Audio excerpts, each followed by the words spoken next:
menyimak nanti. Oke, baik. Ya, Assalamualaikum warahmatullahi wabarakatuh.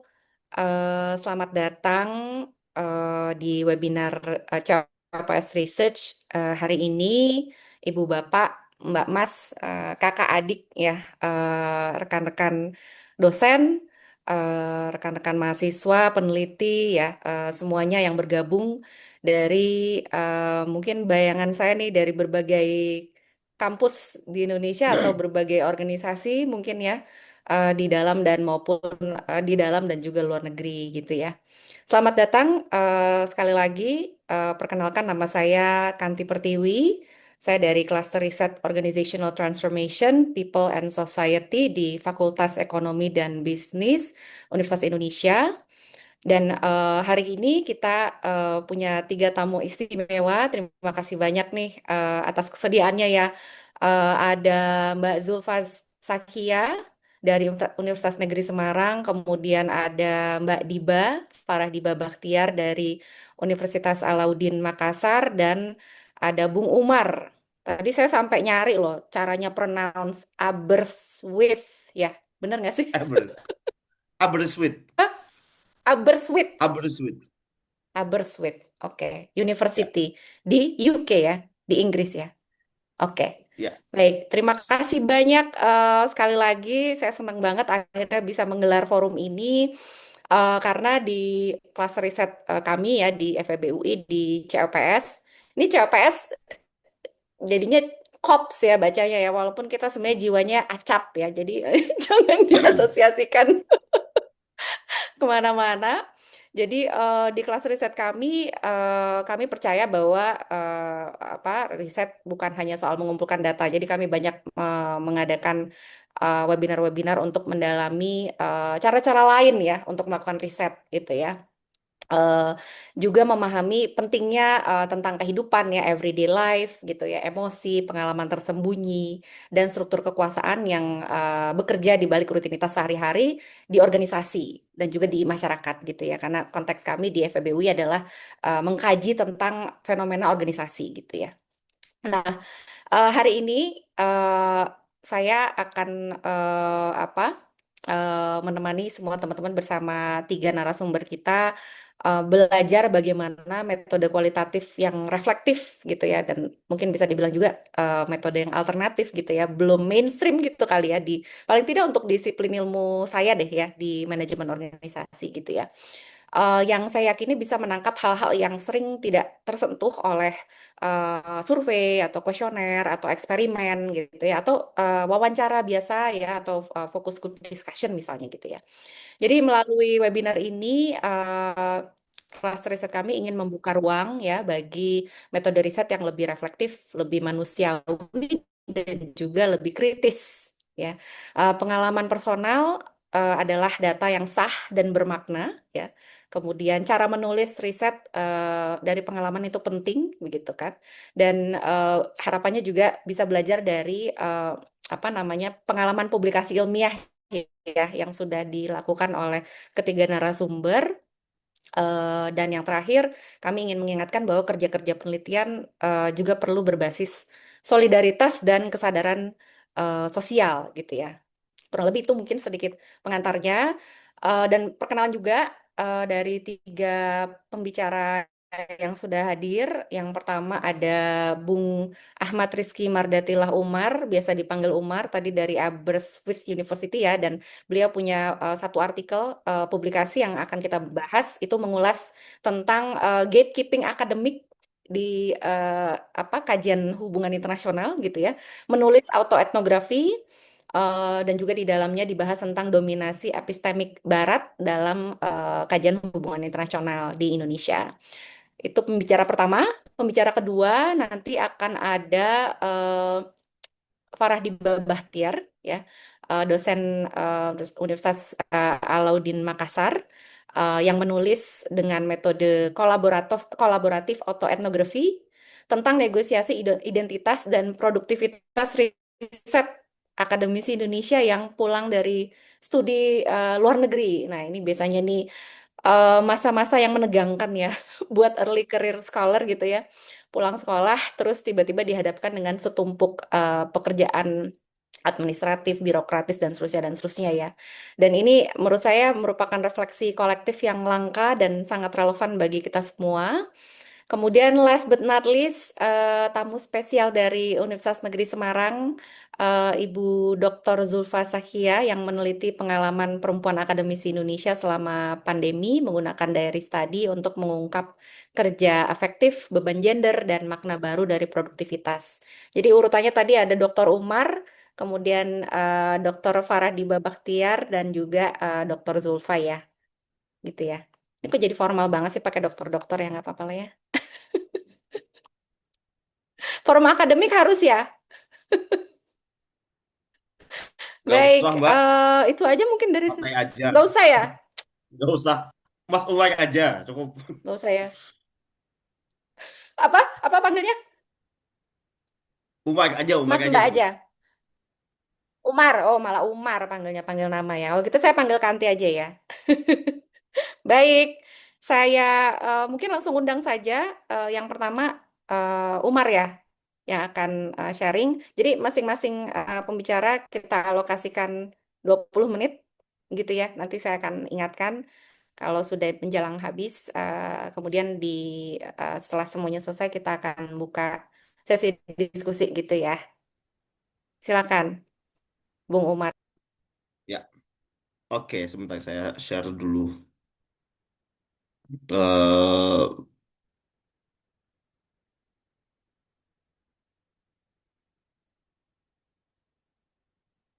oke, selamat pagi waktu Inggris, teman-teman semua.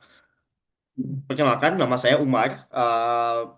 Nama lengkap saya Ahmad Rizky Madita Umar. Kebetulan saya peneliti di Aberystwyth University di Wales. Jadi ini kebetulan universitas yang sebenarnya tidak terlalu besar di Wales.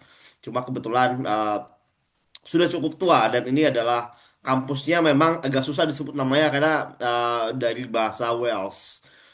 Jadi kampus kita tuh memang kampus yang agak tua yang memang dibikin dulunya untuk sebagai simbol, konon katanya sebagai simbol nasionalisme Wales. Nah, saya akan share sedikit apa oke. Ya, nah saya ingin sedikit diskusikan di sini tentang satu artikel yang di sempat saya tulis beberapa waktu yang lalu tentang HI-nya di mana. Nah, ini apa namanya? Salah satu refleksi autoetnografi yang sempat saya tulis di satu special issue di jurnal Alternatives di.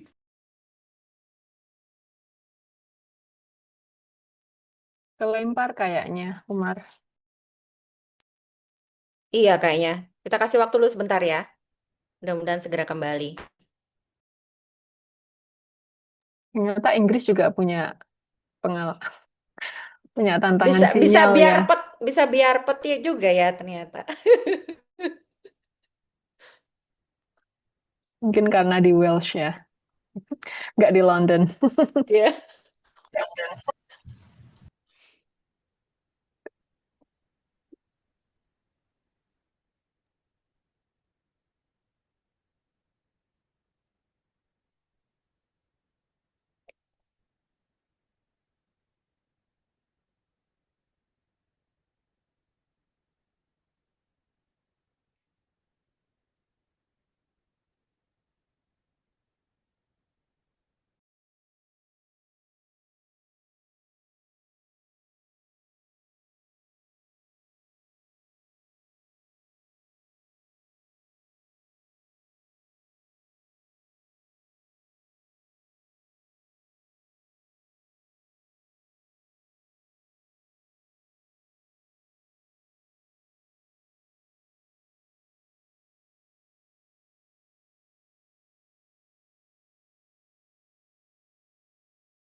Ya, udah masuk lagi nih. Halo, Bung Umar. Mohon maaf tadi saya agak crash. Tadi sampai mana ya terakhir? Baru memperkenalkan Aberystwyth University di Oh, oke. uh, Ya, di oke. Wales. Jadi saya mulai dari background saya dulu ya. Mohon maaf tadi agak sedikit apa namanya crash di laptop saya.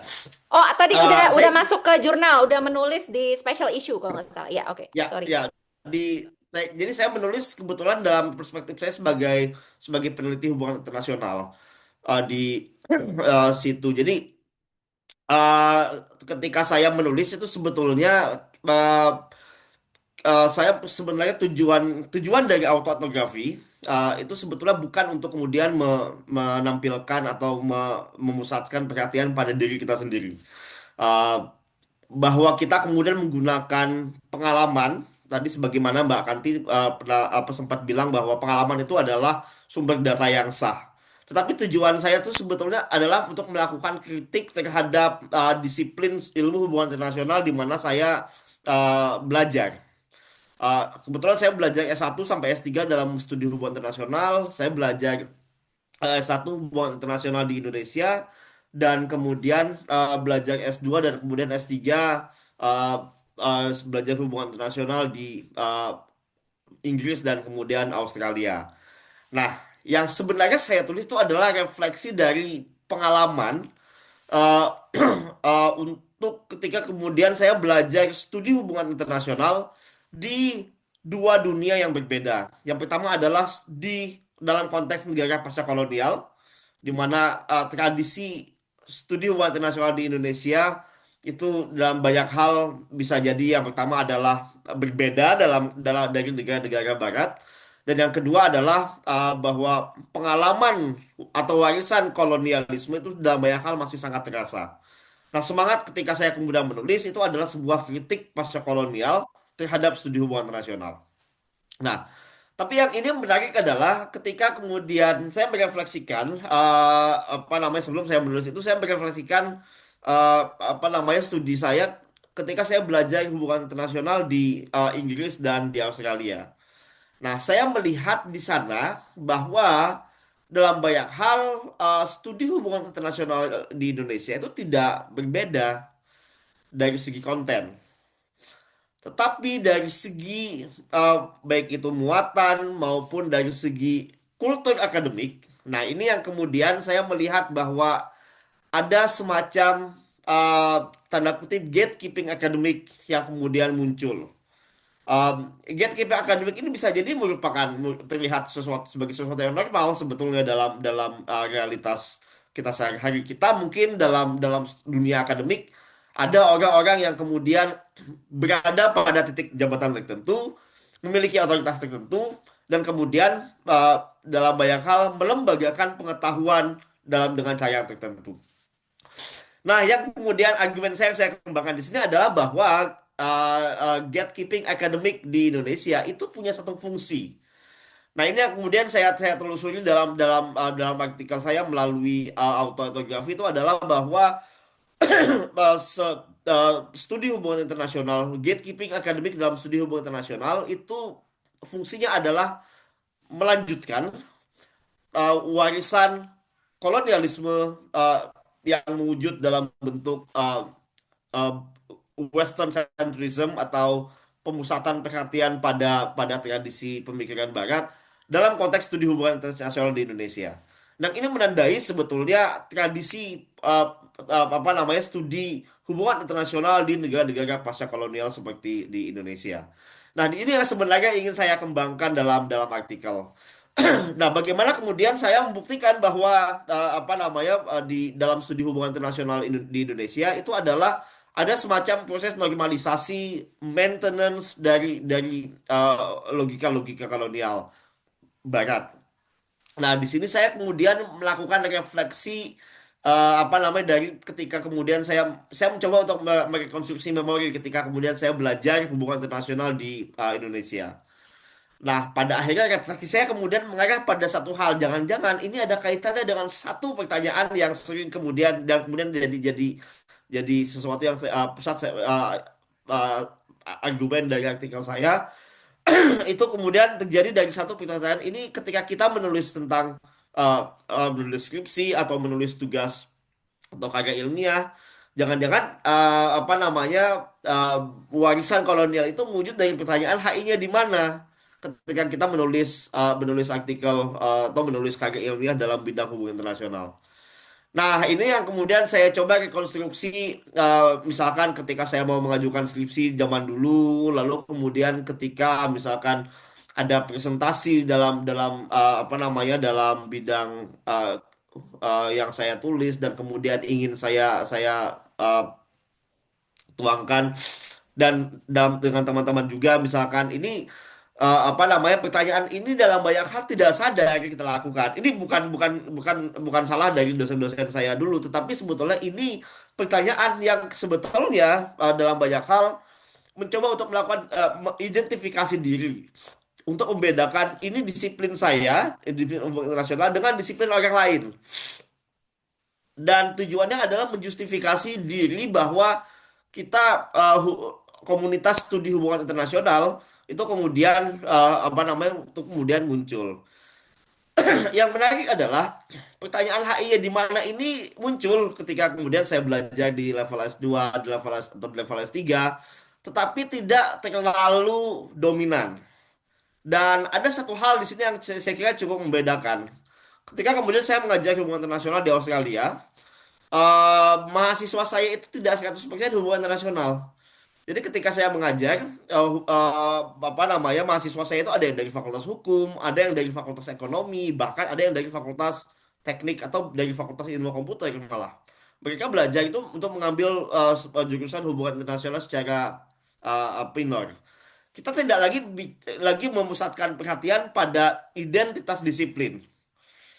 Nah, ketika kemudian kita tidak lagi apa namanya menggunakan identitas disiplin, kita kemudian mencoba untuk kemudian relate dengan pengalaman-pengalaman atau menggunakan relate dengan apa yang kemudian dipelajari di teman-teman di Fakultas Ekonomi, di Fakultas Hukum, bahkan di Fakultas Teknik dengan menggunakan keahlian mereka. Eh, Tentu kemudian ini yang kemudian apa namanya cukup membedakan dengan dorongan untuk kemudian menjadi disiplin. Tapi kemudian ini yang kemudian menjadi menarik adalah eh, yang kemudian saya lihat di Indonesia dan kemudian ini juga kemudian terjadi di negara-negara Barat, di Australia ataupun di UK tempat saya mengajar. Tradisi untuk kemudian mendefinisikan diri sebagai disiplin itu dalam banyak hal muncul ketika kemudian saya melakukan riset PhD.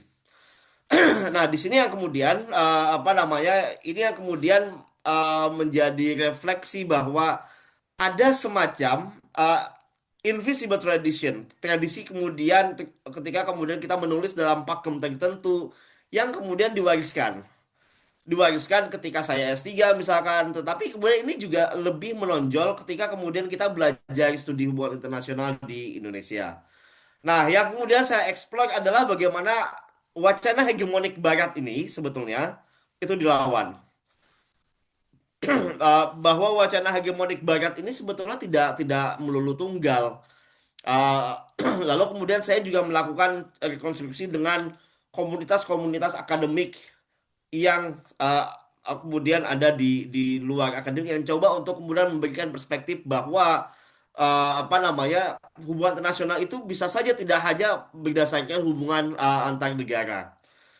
Nah, ini yang kemudian apa menjadi apa namanya menjadi concern.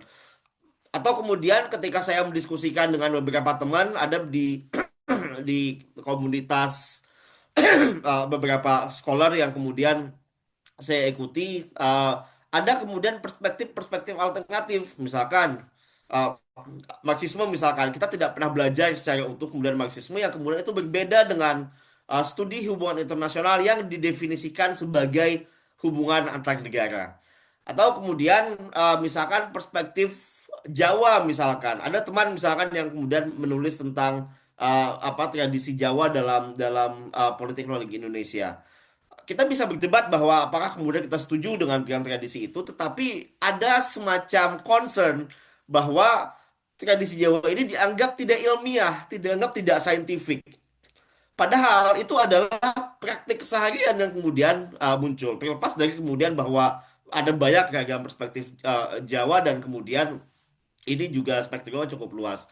Tetapi bahwa gatekeeping akademik itu membuat kita kemudian tidak apa namanya tidak ekletik, tidak kemudian bisa memahami realitas politik internasional yang kompleks dengan menggunakan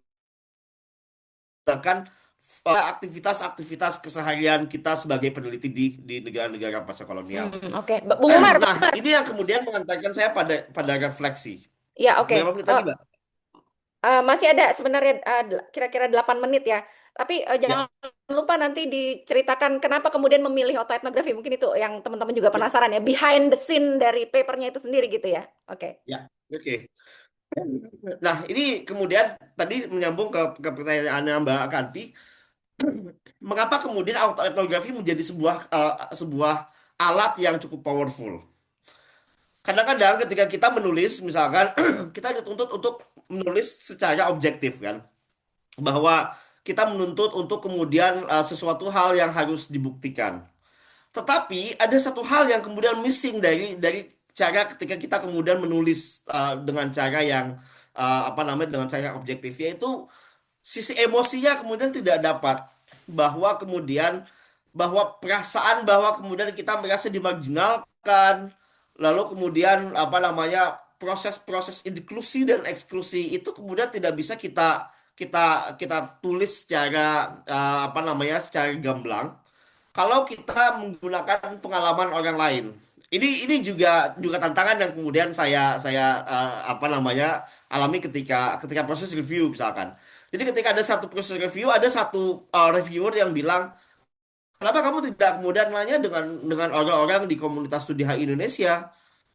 Apa namanya? Harusnya ini ada pertanyaannya, ada wawancara. Tapi tujuan saya kan sebenarnya bukan itu.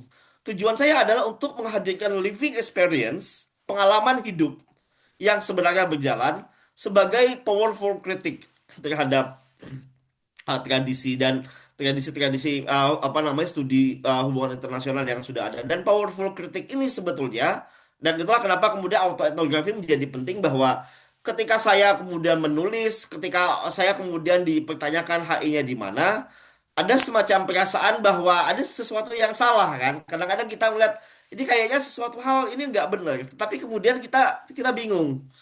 Nah, refleksi ini yang kemudian menjadi penting untuk kemudian menghadirkan pengalaman negara-negara, pengalaman saya sebagai peneliti di dalam konteks negara pasca kolonial seperti Indonesia yang kemudian belajar ilmu hubungan internasional.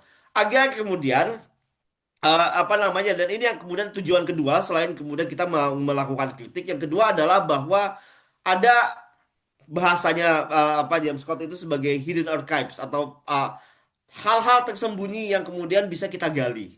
Dan ini tidak sepenuhnya bisa kita gali dengan menggunakan metode wawancara atau survei. Dimana bisa jadi ketika wawancara orang kemudian tidak trust 100% dengan kita. Dengan survei misalkan orang hanya akan menjawab pertanyaan apa yang kemudian ditanyakan oleh surveyor misalkan. Saya pernah menjadi surveyor dan ya orang kemudian menjawab pertanyaan juga tidak sepenuhnya berdasarkan trust dengan kita. Nah, apa namanya? Ini yang kemudian tidak bisa dipenuhi, dan autoetnografi itu menjadi semacam alternatif. Tapi bukan berarti ini sebenarnya prosesnya mudah.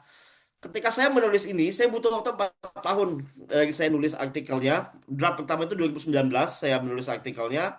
Baru terbit 2023. Dan itu ada dua kali penolakan. Penolakannya mungkin bukan hanya soal artikel saya, tetapi juga soal argumen, soal apa namanya, bagaimana presentasi argumen dari artikel ini kemudian bisa relate dengan jurnal. Tapi ya ada proses itu, dan ini kayak saya juga melakukan ini secara kolektif sebetulnya. Jadi ini special issue yang ditulis oleh suatu kolega di Queen's University Belfast. Dan kita melihat pengalaman-pengalaman kita. Jadi ada saya menulis dalam perspektif negara peneliti negara kolonial, satu sebagai peneliti queer dan LGBT di Australia dan di Inggris. Satu lagi ada seorang perspektif scholar senior yang kemudian menulis, dan satu lagi menulis sebagai peneliti agama dalam hubungan internasional. Nah, kita menggunakan apa namanya cara kita kemudian untuk melihat bagaimana kita sebetulnya mencoba untuk melakukan apa namanya struggle for recognition. Bagaimana supaya tulisan kita di rekognisi, diakui. Tetapi juga dalam beberapa hal kita melihat adanya proses gatekeeping akademik. Dan ini sebetulnya mungkin juga dialami. Nah, ini yang kemudian apa namanya proses proses ini yang kemudian sebetulnya tidak mudah. Eh, Salah satu hal yang tidak mudah selain juga proses menulis ya ada reviewer kemudian akan skeptis. Tapi itu sebetulnya bisa dijawab untuk kemudian bahwa kita ingin menghadirkan emosi. Hal lain adalah kita memilah mana pengalaman kita yang relevan dan mana yang tidak. Kita tidak bisa hanya menulis dengan menggunakan ini pengalaman pribadi ditulis semua itu agak-agak susah karena kita perlu perlu kemudian melihat, memilah mana pengalaman kita yang sebetulnya menceritakan sesuatu, mana yang ini sebenarnya cuma pengalaman biasa dan pengalaman ini bisa jadi kemudian hanya mendukung misalkan dari argumen. Jadi ada proses telaah ketika kemudian kita membangkitkan memori ini yang kemudian membuat proses etnografi ini kalau kalau saya ketemu dengan beberapa teman di kampus teman PhD saya juga ada yang melakukan autoetnografi itu kayaknya beban emosinya itu sangat besar. Jadi sama sama halnya ketika kita melakukan studi PhD biasa, cuma kan karena kita membangkitkan memori. Teman saya kebetulan menulis autoetnografi dari perspektif dia sebagai mantan kombatan di Nepal ketika perang sipil. Jadi ketika perang saudara, dia kemudian menjadi kombatan untuk melawan pemerintah. Dan dia itu kemudian merefleksikan itu dalam banyak hal. Ketika saya kemudian bicara dengan dia, dan itu memang apa nama hal-hal yang terkait dengan konflik dia dengan keluarga, konflik dia dengan ayahnya, lalu kemudian bagaimana apa namanya masalah dia dengan gerilyawan dan lain segala macamnya. Ini hal-hal yang sebetulnya dalam banyak hal juga apa namanya memberikan apa namanya sedikit nuansa emosional. Dan dalam studi hubungan internasional, emosi itu sesuatu hal yang valid untuk kemudian kita ceritakan bahwa kemudian kita tidak bisa kemudian hanya meminggirkan oh ini hanya sifatnya emosi itu tidak rasional misalkan. Justru emosi itu menceritakan sesuatu apa yang kemudian terjadi dalam pengalaman kita sehari-hari dan kemudian mengintegrasikan emosi ini menjadi cukup cukup penting. Makanya kenapa kemudian autoetnografi itu 2 menit menjadi lagi ya. sebuah kritik yang sangat ya 2 menit lagi. menjadi sebuah kritik yang sangat powerful dalam dalam apa namanya konteks kita sebagai peneliti hubungan internasional. Mungkin terakhir ya bagaimana kemudian kita menggunakan metode autoetnografi ini dalam denominasi cara pandang behavioralisme terutama di ekonomi misalnya. Apa namanya di atau di disiplin-disiplin yang lain. Eh, Apa itu Dalam maksudnya konteks behavioralisme? Biar jelas. misalkan cara pandang yang melihat bahwa sains itu harus objektif, bahwa sains itu harus kemudian apa namanya bisa dibuktikan, bisa direplikasi dan lain segala macamnya. Kita tidak bisa mereplikasi dalam apa namanya pengalaman kita. Kita hanya bisa menyampaikan bahwa kemudian ada yang sama, bisa jadi itu ya apa namanya bukan sesuatu hal yang kemudian bisa digeneralisasi. Nah, tapi kemudian logika atau tujuan kita melakukan autoetnografi kan bukan untuk kemudian mereplikasi atau kemudian bisa menggeneralisasi pengalaman. Tujuan kita adalah untuk menghadirkan nuansa-nuansa emosi bahwa kemudian kita kemudian punya suara yang terpendam yang kemudian harus kita bangkitkan dan suara-suara yang terpendam ini kemudian harus bisa kemudian berdiri sejajar dengan suara-suara dominan yang kemudian muncul. Nah, dalam konteks saya sebagai seorang peneliti pasca kolonial yang kebetulan banyak menulis untuk kemudian melakukan kritik-kritik terhadap dominasi pengetahuan baik itu di Barat, dalam konteks di Barat saat ini, meskipun saya berada sebagai akademisi di Barat, bukan berarti saya kemudian ini ya status itu langsung setara. Saya juga dianggap sebagai migran, misalkan dianggap sebagai orang yang kemudian mengambil pekerjaan orang lain dan segala macamnya. Nah, kritik ini sebetulnya penting bahwa untuk kemudian yang disampaikan oleh Mas Ilham di chat misalkan apa namanya statement reflektif bahwa kemudian kita punya latar belakang Dan latar belakang ini yang kemudian menjadi satu cara kita untuk memahami kompleksitas apa namanya realitas sosial. Yang ini tidak sepenuhnya bisa di-capture oleh apa perspektif mainstream. Nah, ini yang kemudian penting untuk kemudian menjustifikasi. Biasanya ini akan muncul tantangannya adalah ketika kita melakukan proses peer review di artikel jurnal karena tidak semua reviewer itu paham dengan metode yang kemudian kita kembangkan. Tetapi kemudian kalau Baik. kita dan reviewer paham bisa jadi kemudian mereka akan melihat aspek dan pada akhirnya kita juga kemudian dituntut untuk bikin argumen. Dan ini sebetulnya sama saja dengan proses riset pada umumnya. Hanya kita kemudian melihat aspek emosi dan aspek pengalaman.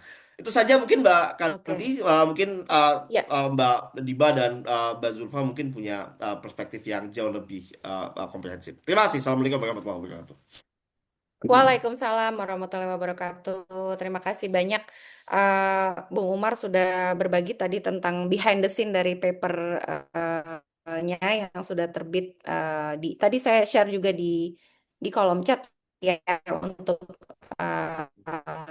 rekan-rekan yang ingin membaca. Nanti kita akan kembali lagi ke Bung Umar di sesi tanya jawab kalau tadi belum selesai kayaknya menjelaskan tentang peer review ya. Ya. Mohon maaf ternyata 20 menit terlalu singkat ini. Oke.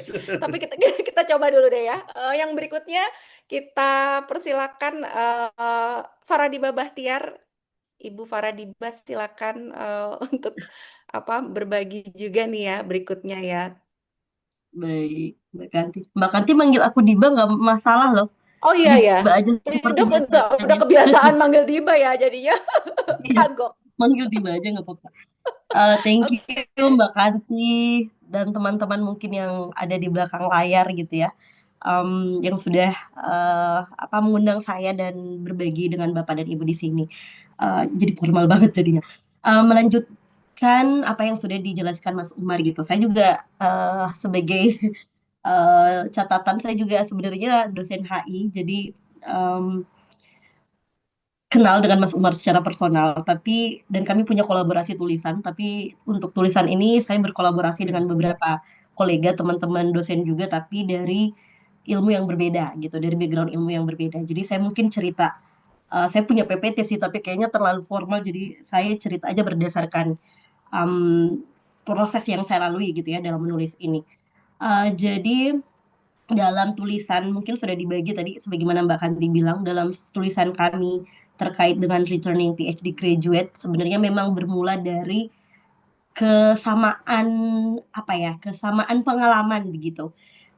Kami saya juga nggak bisa mengklaim semuanya tapi em, Kak terutama Kak Muhalim sebagai penulis pertama dan saya sendiri itu sering banget curhat di sosial media gitu ya kira-kira mungkin dari apa ya kegelisahan kami terkait dengan pengalaman kami yang baru pulang dari sekolah di luar dan mendapati sebenarnya enggak bukan sesuatu yang baru yang kita sudah tahu gitu sebelum pergi tapi it it hit really hard karena ketika dulu mungkin kami belum apa ya attachment kepada academic culture dan birokrasi di Indonesia tuh belum sangat sangat kuat gitu. Tapi ketika kami pulang karena ekspektasi masyarakat yang tinggi terutama di dunia akademik terhadap foreign graduates itu yang menjadikan kemudian kami semua menghadapi masalah yang sama gitu.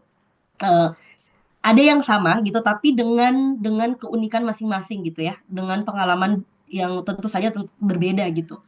Nah, saya tidak bisa mewakili suara-suara mereka meskipun itu sudah ditulis di artikel, tetapi yang bisa saya bilang adalah kegelisahan saya dan kakak-kakak yang saya temani nulis itu akhirnya kita berpikir, ayo deh kita nulis gitu karena daripada kita sering curhat di sosmed, kita sering berpikir ini salah nih, ini nggak gini nih, nggak seharusnya nih, nggak seperti ini nih gitu ya.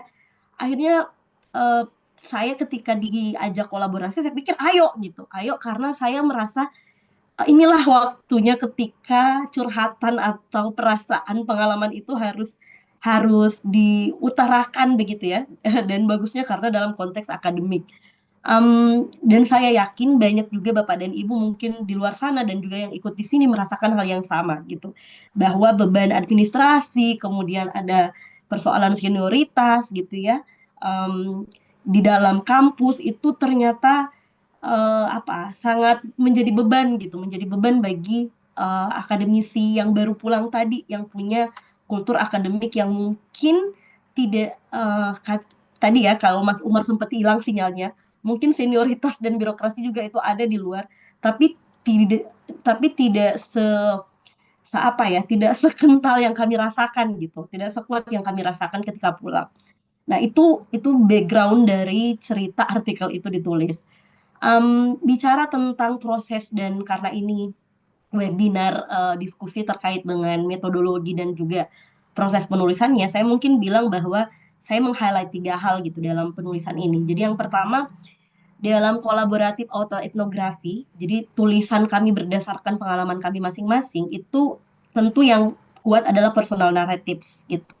Bahwa kami semua punya pengalaman masing-masing yang tentu unik gitu ya, tapi berbeda tapi ada kesamaannya. Itu yang pertama. Yang kedua, yang tadi beban kerja dan pengalaman yang kultur akademik yang sangat berbeda dengan apa yang kami rasakan ketika di luar. Lalu yang kedua adalah unheard stories tadi, bahwa ini masalah nih sebenarnya masalah semua orang gitu, tapi jarang ada yang membahas gitu, jarang yang menganggap ini penting untuk diangkat, penting untuk dibahas gitu. Dan kegelisahan itulah yang membuat kami berpikir, ayo deh kita nulis gitu, ayo kita kita ceritakan begitu ya, kira-kira bahwa pengalaman personal itu valid gitu, kira-kira perasaan perasaan emosional. Saya jadi emosional juga ngomongnya karena struggle. Kalau Mas Umar mungkin karena sudah di luar gitu, tapi kalau di dalam tuh berasa banget gitu strugglingnya. Dan unheard stories inilah yang menjadi penting untuk apa ya, mengatakan bahwa kalian bukan sendiri gitu. Ini masalah yang kita hadapi bersama gitu kira-kira ya. Lalu yang ketiga adalah poin di mana dalam konteks CHAE atau kolaboratif autoetnografi, poin pentingnya adalah kolaborasi. Jadi saya merasa bahwa di riset ini kami berperan setara dan berkeadilan gitu. Jadi tidak ada suara, tidak ada cerita, tidak ada gagasan yang lebih penting, lebih kuat begitu ya. Karena kami semua sama-sama punya struggling masing-masing gitu. Dan kami berdiskusi panjang gitu, berdiskusi panjang dalam arti sejauh apa sih gitu. Ketika kami menulis, sejauh apa sih yang kami alami gitu. Seperti apa yang kami rasakan. Jadi kita berasa kayak I'm not working by myself gitu. Support system itu saling support dan saling saling menghormati, saling respect terhadap cerita masing-masing itu menjadi, menurut saya, jadi kekuatan dari kolaboratif autoetnografi, bahwa you're not doing this alone gitu ya, dan menghadapinya sendiri gitu. Refleksi tadi tentu penting, sebagaimana Mas Umar juga bilang, bahwa melihat lagi apa yang kita alami, apa yang kita rasakan, bahwa itu valid. Dan kemudian juga oh ya, yang penting menurut saya dalam proses peer review tadi ya, kalau Mas Umar cerita, kalau kami sebenarnya masalah dalam konteks review, sepanjang pengetahuan saya dalam proses kami, sebenarnya nggak terlalu fundamental. Kalau kita bicara tentang substansi gitu ya, selama peer review nggak terlalu fundamental.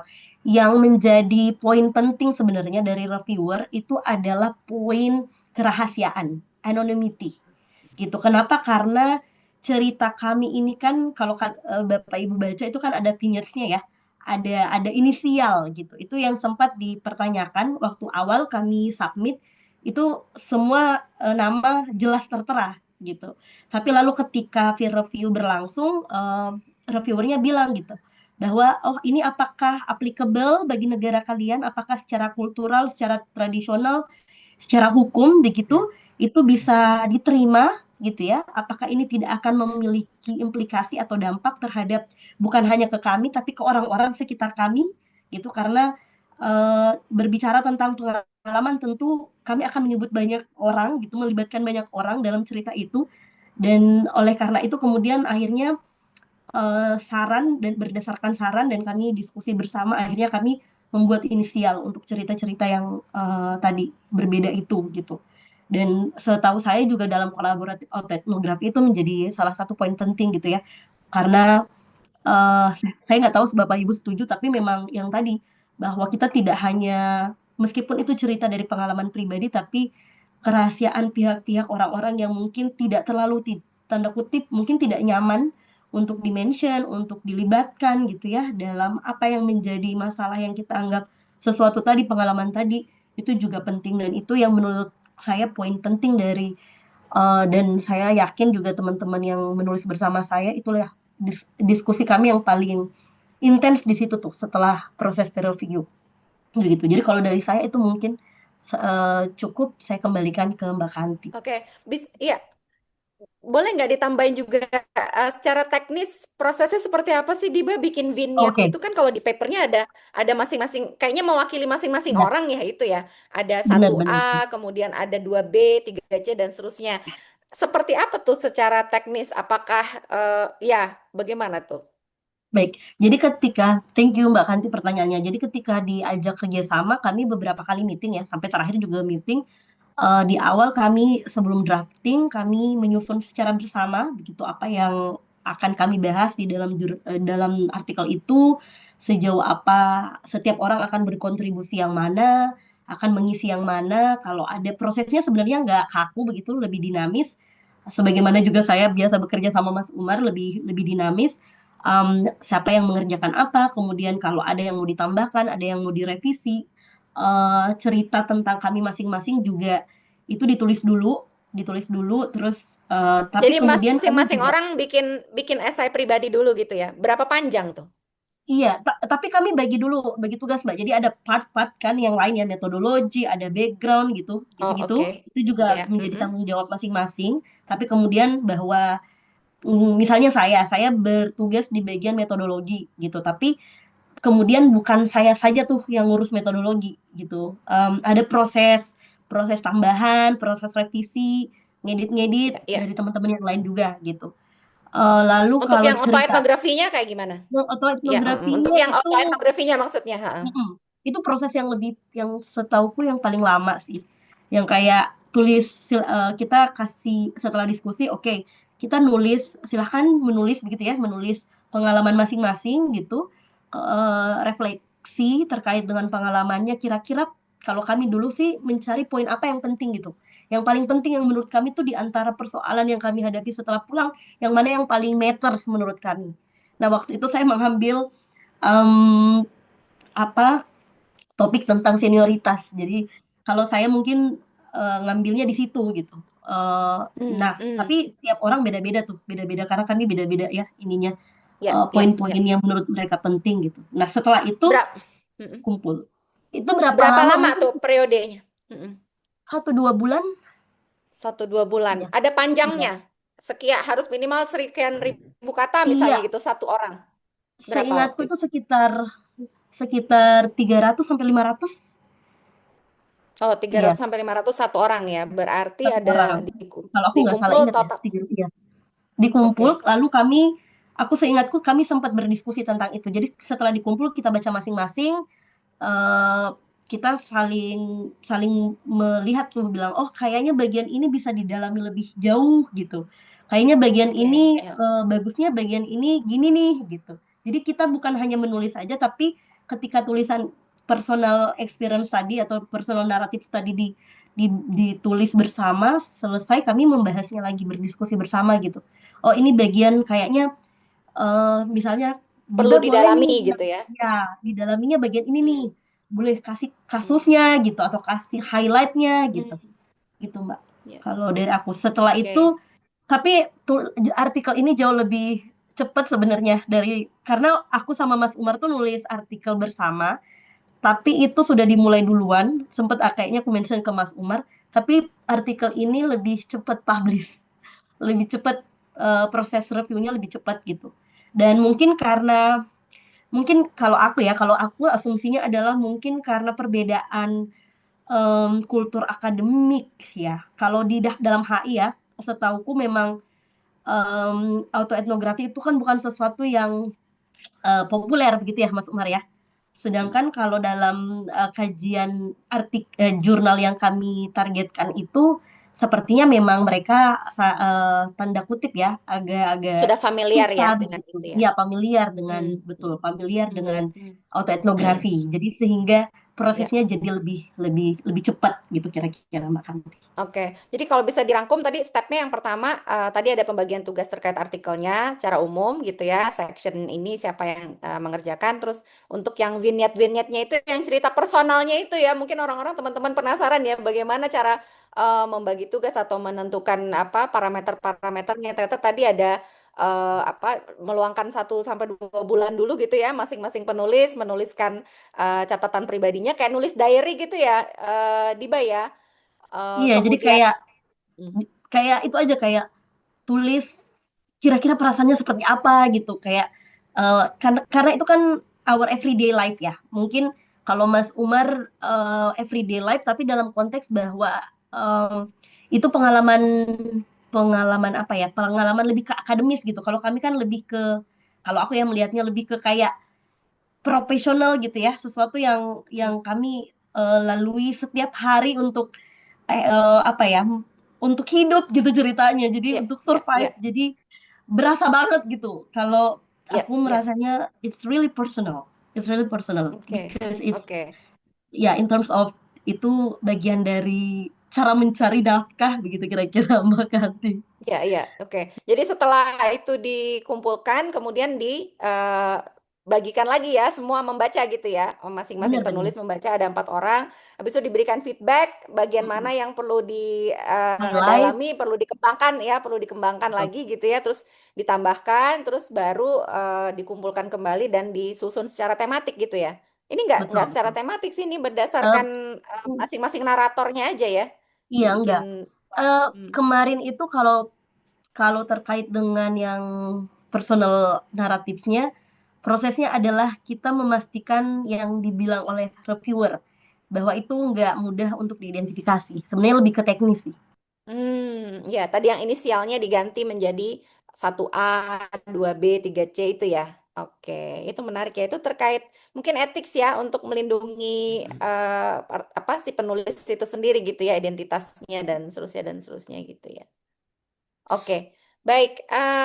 Terima kasih banyak Diba untuk sharingnya. Kita lanjut ke narasumber kita yang ketiga. Pakai ibu nggak nih? Tadi Diba nggak mau dipanggil ibu soalnya. Aneh banget. Zulfa, aneh banget. Silakan Zulfa. Aduh, ya ampun. Makasih ya Oke, udah disempet-sempetin. iya Dirimu nggak lagi apa-apa. Eh, berjibaku di sana. aku share screen ya supaya nggak kemana-mana soalnya kalau nggak ada. eh, Halo, oke. Em, Kelihatan nggak? Terlihat. Kelihatan. Oke, sip. Makasih, Kanti. Kita nggak usah pakai Bapak Ibu ya, karena biasanya emang kayak gini. Kebetulan hari ini Kanti minta sebenarnya em, oh nggak ini ya nggak boleh sorry sorry diulangi lagi dari depan. Ya jadi diminta untuk sharing diary study kebetulan karena kemarin sudah pernah menggunakan apa teknik ini. Mungkin kebetulan hari ini di rumah anak-anak juga lagi pada diare gitu ya, tapi itu bukan diary study. Jadi mungkin kita akan ngobrol ini apa yang mudah aja teman-teman. Dan tadi seperti yang disampaikan oleh Mbak Diba dan Mas Umar, penting banget untuk kita meng-highlight atau apa ya menggunakan atau sudah saatnya kita juga percaya bahwa pengalaman personal itu valid gitu. Nah, tapi mungkin sebelumnya saya mau interaksi sedikit. Oh iya, jadi tadi berdasarkan artikel ini untuk paparan kali ini, tapi tadi udah di-share juga oleh Kanti di chat box ya. Nah, mungkin sebagai interaksi supaya teman-teman nggak bosen, kapan terakhir punya diary? Dan digunakan buat apa? Silahkan masuk ke menti.com, lalu masukin 4 digit angka ini, 81800474. Menti.com, masukin 4 digit angka, 81800474. Jadi misalnya teman-teman terakhir punya waktu SD gitu ya. waktu SD, terus dipakai untuk apa? Itu di mungkin satu kalimat aja atau frase juga nggak apa-apa. Oke, akan pindah ke Safari. Bentar.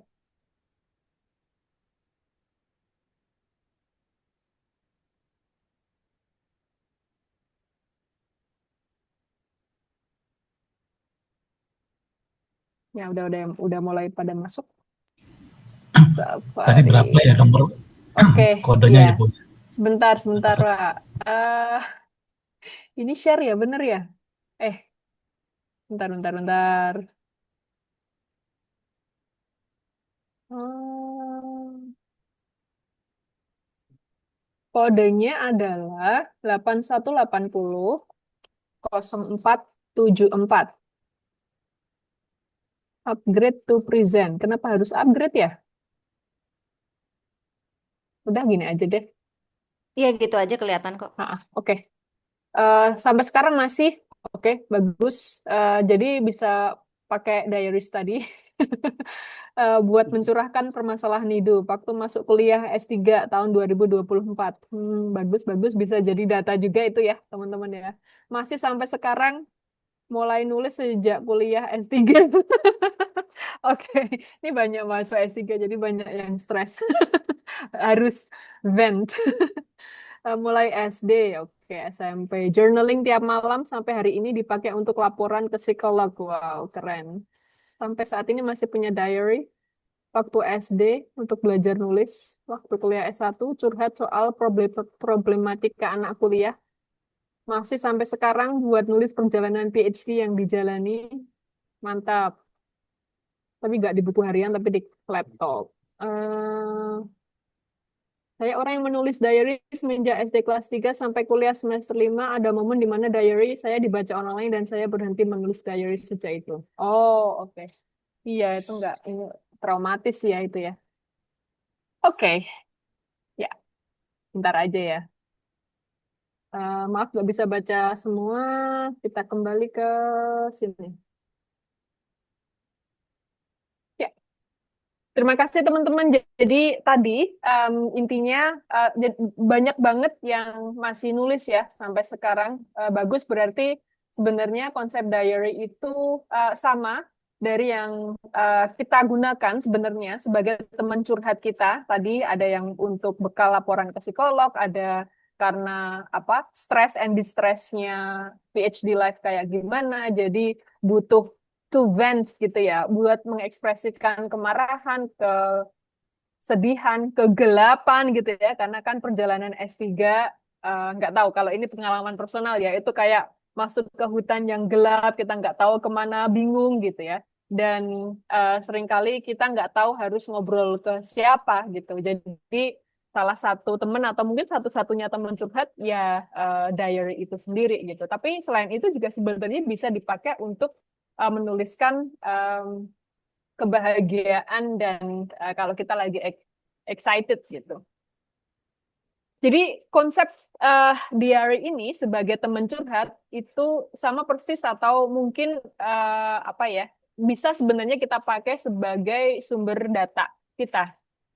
Dan metode riset yang menggunakan diary sebagai data utama atau entry di diary sebagai data main resource kita dinamakan sebagai diary study gitu. Ini ada definisinya dari Lewandowski macam-macam.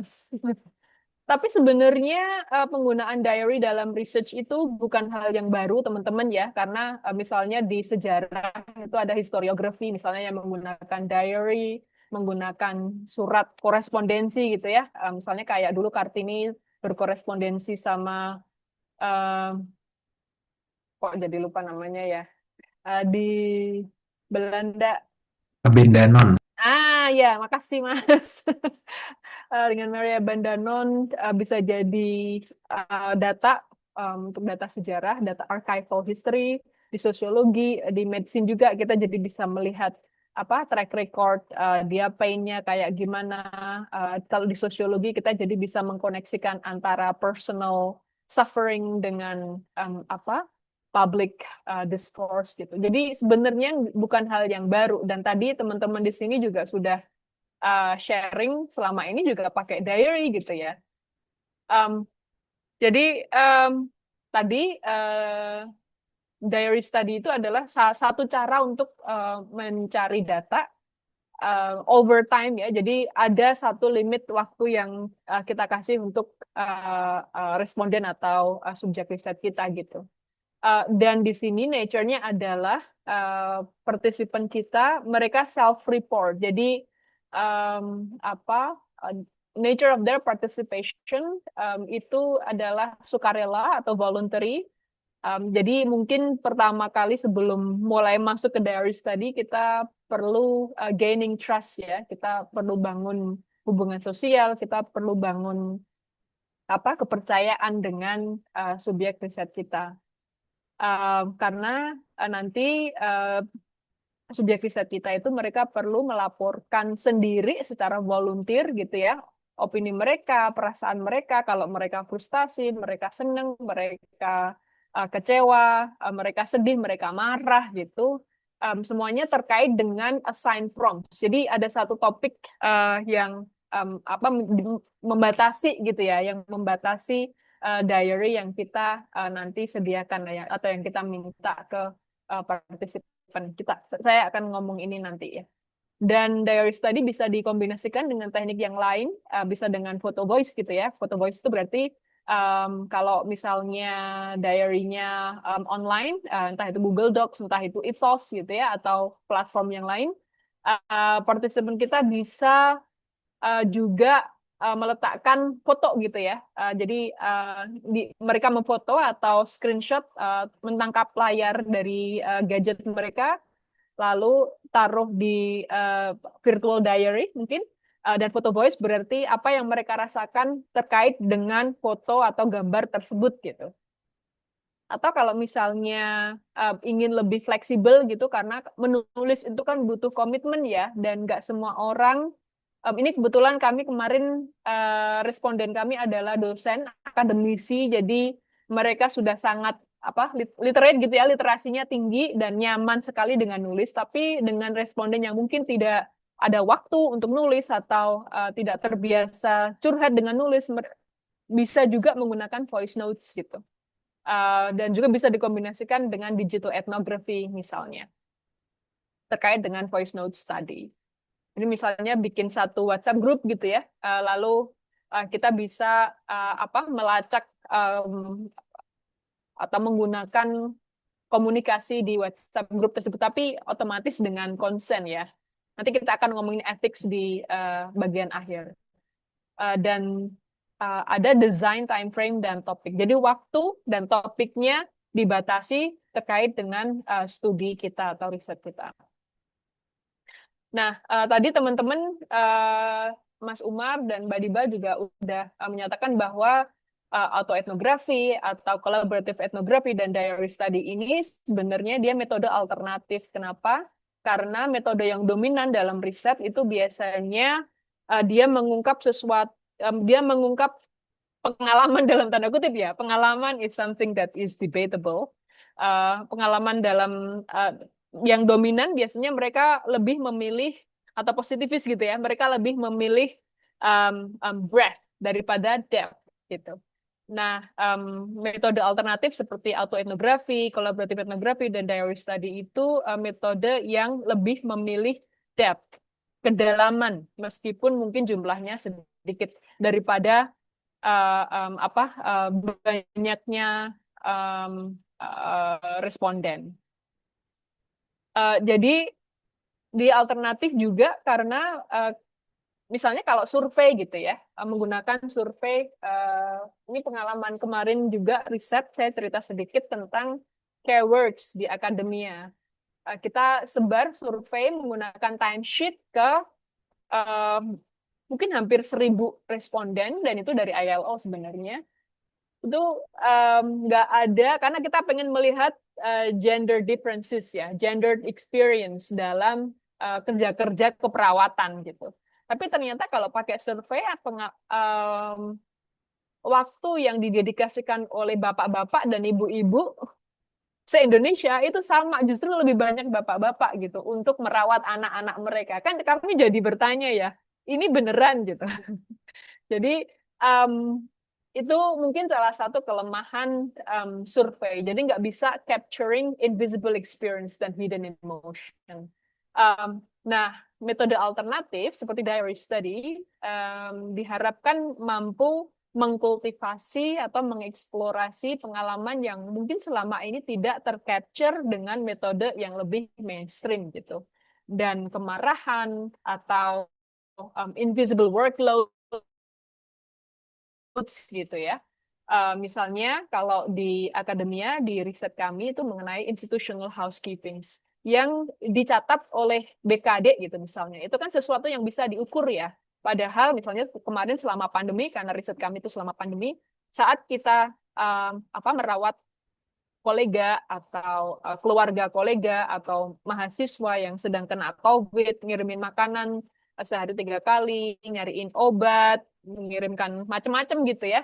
Itu semuanya nggak terekam dalam BKD gitu. Tapi itu cukup, pekerjaan itu cukup atau mungkin sangat ya menyita waktu dan energi. Itu adalah institutional housekeeping. Dan diary study bisa mengcapture atau bisa mencatat workloads yang nggak kelihatan ini. Dan ada beberapa riset juga tadi kalau Mas Umar bilang ada gatekeeping, diary study juga bisa mencatat masculine gatekeeping gitu. Jadi frustasi perempuan misalnya untuk memasuki mungkin posisi tertentu gitu ya.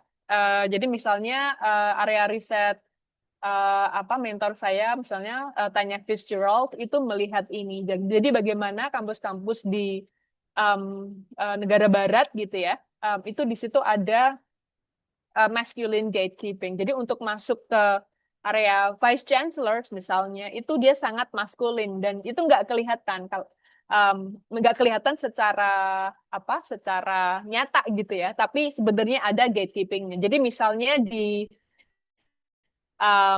promosi atau di iklan untuk jabatan tersebut, di situ ada gatekeepingnya yang semuanya bisa dilihat secara diskursif gitu. Dan diary study bisa jadi cara untuk menangkap bagaimana perasaan perempuan atau pengalaman perempuan ketika mulai berkompetisi dengan laki-laki untuk masuk ke posisi-posisi tersebut gitu.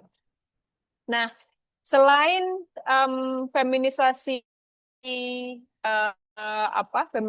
feminization of labor di akademia di kampus, kita juga bisa diary study juga seringkali dipakai untuk ada studi juga yang melihat bagaimana stresnya S3 gitu. Tadi kan teman-teman di depan banyak yang bilang ya mulai waktu S3 gitu.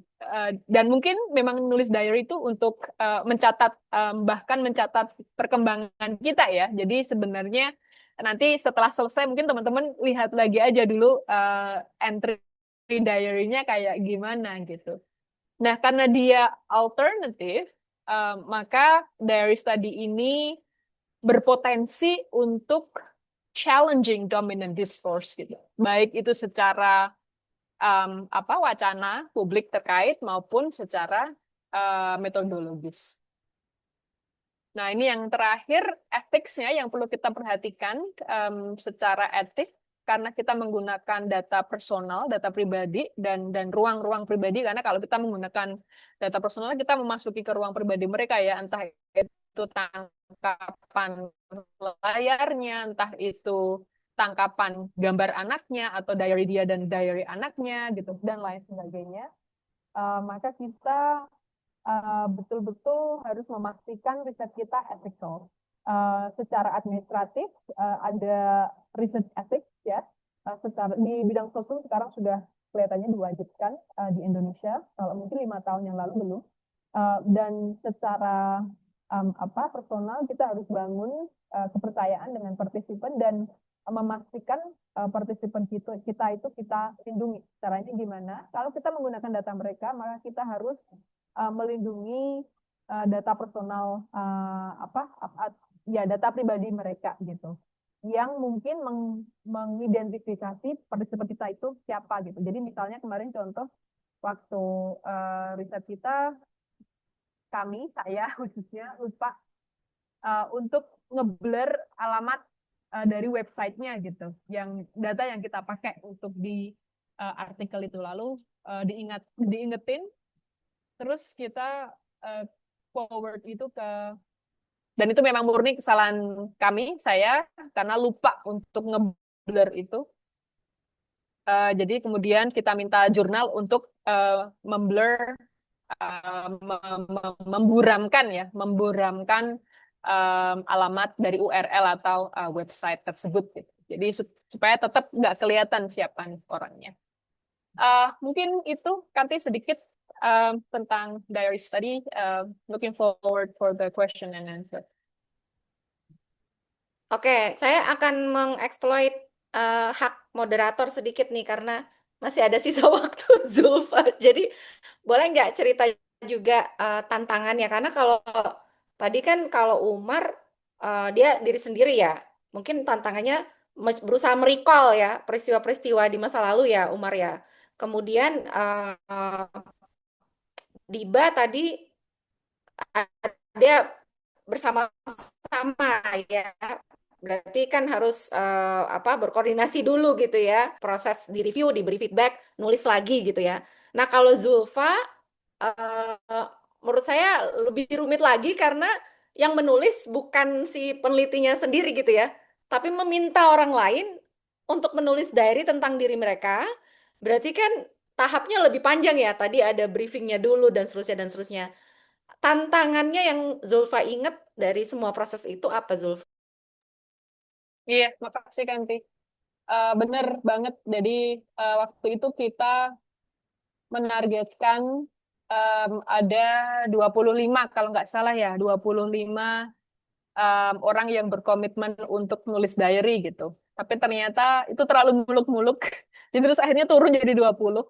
20 pun ternyata terlalu muluk-muluk, akhirnya kita dapat cuma 17 kalau nggak salah. Itu pun banyak yang bolong-bolong gitu. Jadi maksudnya banyak yang bolong-bolong kan, kita tiap orang itu mentargetkan atau kita minta, karena kita minta ya di awal komitmen tiap peserta tuh minimal 5 entry gitu, dan nggak ada panjangnya berapa, tapi minimal 5 entry gitu. Jadi diary itu di bedanya mungkin dengan etnografi atau autoetnografi itu kan, kalau autoetnografi kan bisa pakai memori ya. Jadi kemarin apa, dulu apa gitu bisa ditulis. Kalau diary itu dia perasaan yang saat itu juga, pengalaman saat itu juga gitu. Jadi mumpung masih anget gitu dituliskan. Karena mungkin kalau kita udah memproses tuh frustasinya akan berbeda gitu kan. Kalau udah perasaan udah mengendap itu dia akan lebih beda. Kalau pas marah, lagi marah-marahnya kan akan beda ya. Uh, nah, tantangannya di situ uh, apa um, meminta orang untuk berkomitmen. Tapi kami paham banget karena itu kondisinya pandemi dan memang responden kami kan ibu-ibu ya.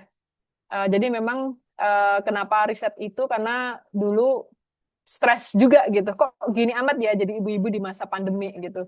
Nggak cuma ngajar mahasiswa, tapi juga ngajar anak Anak sendiri sendiri. di rumah. Habis itu mereka, bun lapar, masakin apa gitu. Jadi ibu kantin juga di rumah, nggak cuma jadi ibu guru gitu ya.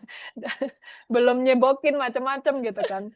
Jadi apa ada, tapi ternyata ketika kita ngobrol ke teman-teman yang lain, ternyata pengalamannya sama gitu. Jadi um, dan waktu itu dapat Australian Alumni Grant kebetulan bareng Kanti. Jadi um, tantangannya mungkin itu sih.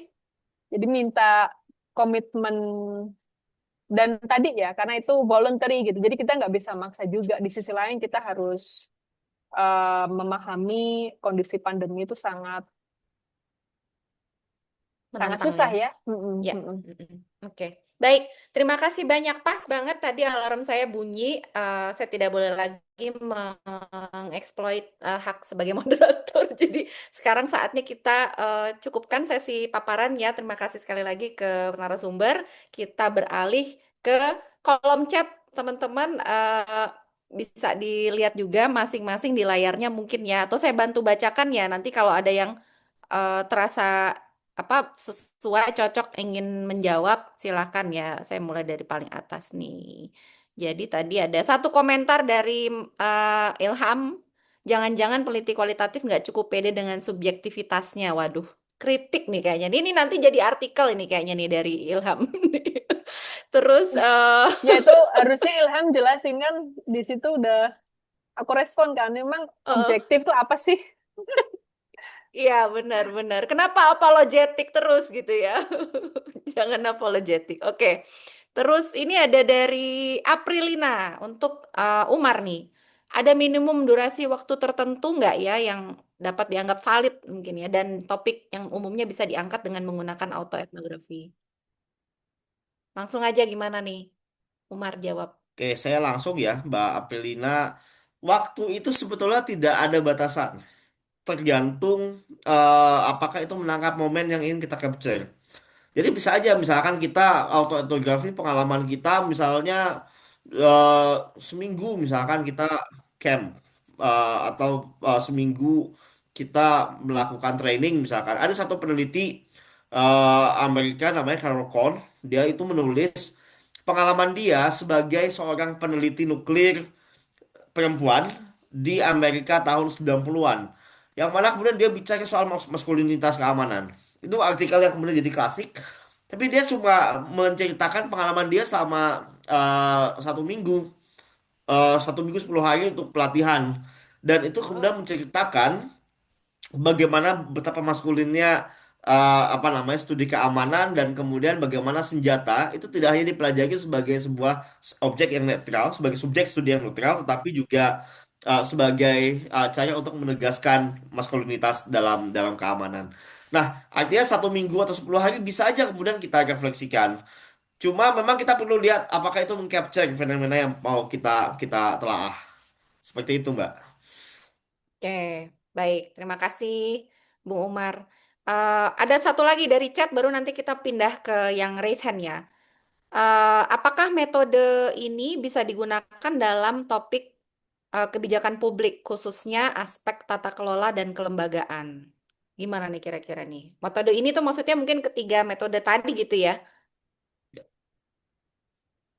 Siapa yang berkenan menjawab? Silahkan. Kira-kira cocok nggak sih untuk topik kebijakan publik? Saya sebenarnya gatel pengen ikut jawab ya, tapi narasumber dulu deh. Yang ada kaitannya dengan kebijakan publik siapa ya biasanya risetnya nih? Umar, Zulfa, atau Diba nih? Boleh Zulfa kali ya? respon bentar nggak, Ya, Kanti? education management. Ya, Nggak harus education silakan. management sih. Ya, eh, kan kalau metode alternatif itu kita pengen nangkap apa tadi personal trouble ya, personal suffering. Jadi apa yang dialami oleh individu gitu. Karena kalau public policy itu kan dia biasanya perspektifnya makro dan top down kan.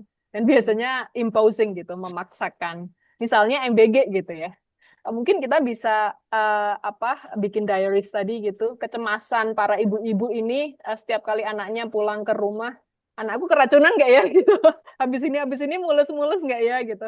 Itu apa mungkin bisa apa namanya? Bisa juga gitu. Jadi em, menurut saya sih untuk eh, jadi untuk kebijakan publik itu kita karena diary study khususnya dia bukan evaluative study, tapi dia merupakan generative study. Jadi untuk mengenerate data gitu, elicit data gitu. Jadi nggak untuk mengevaluasi ini kebijakannya kayak gimana gitu.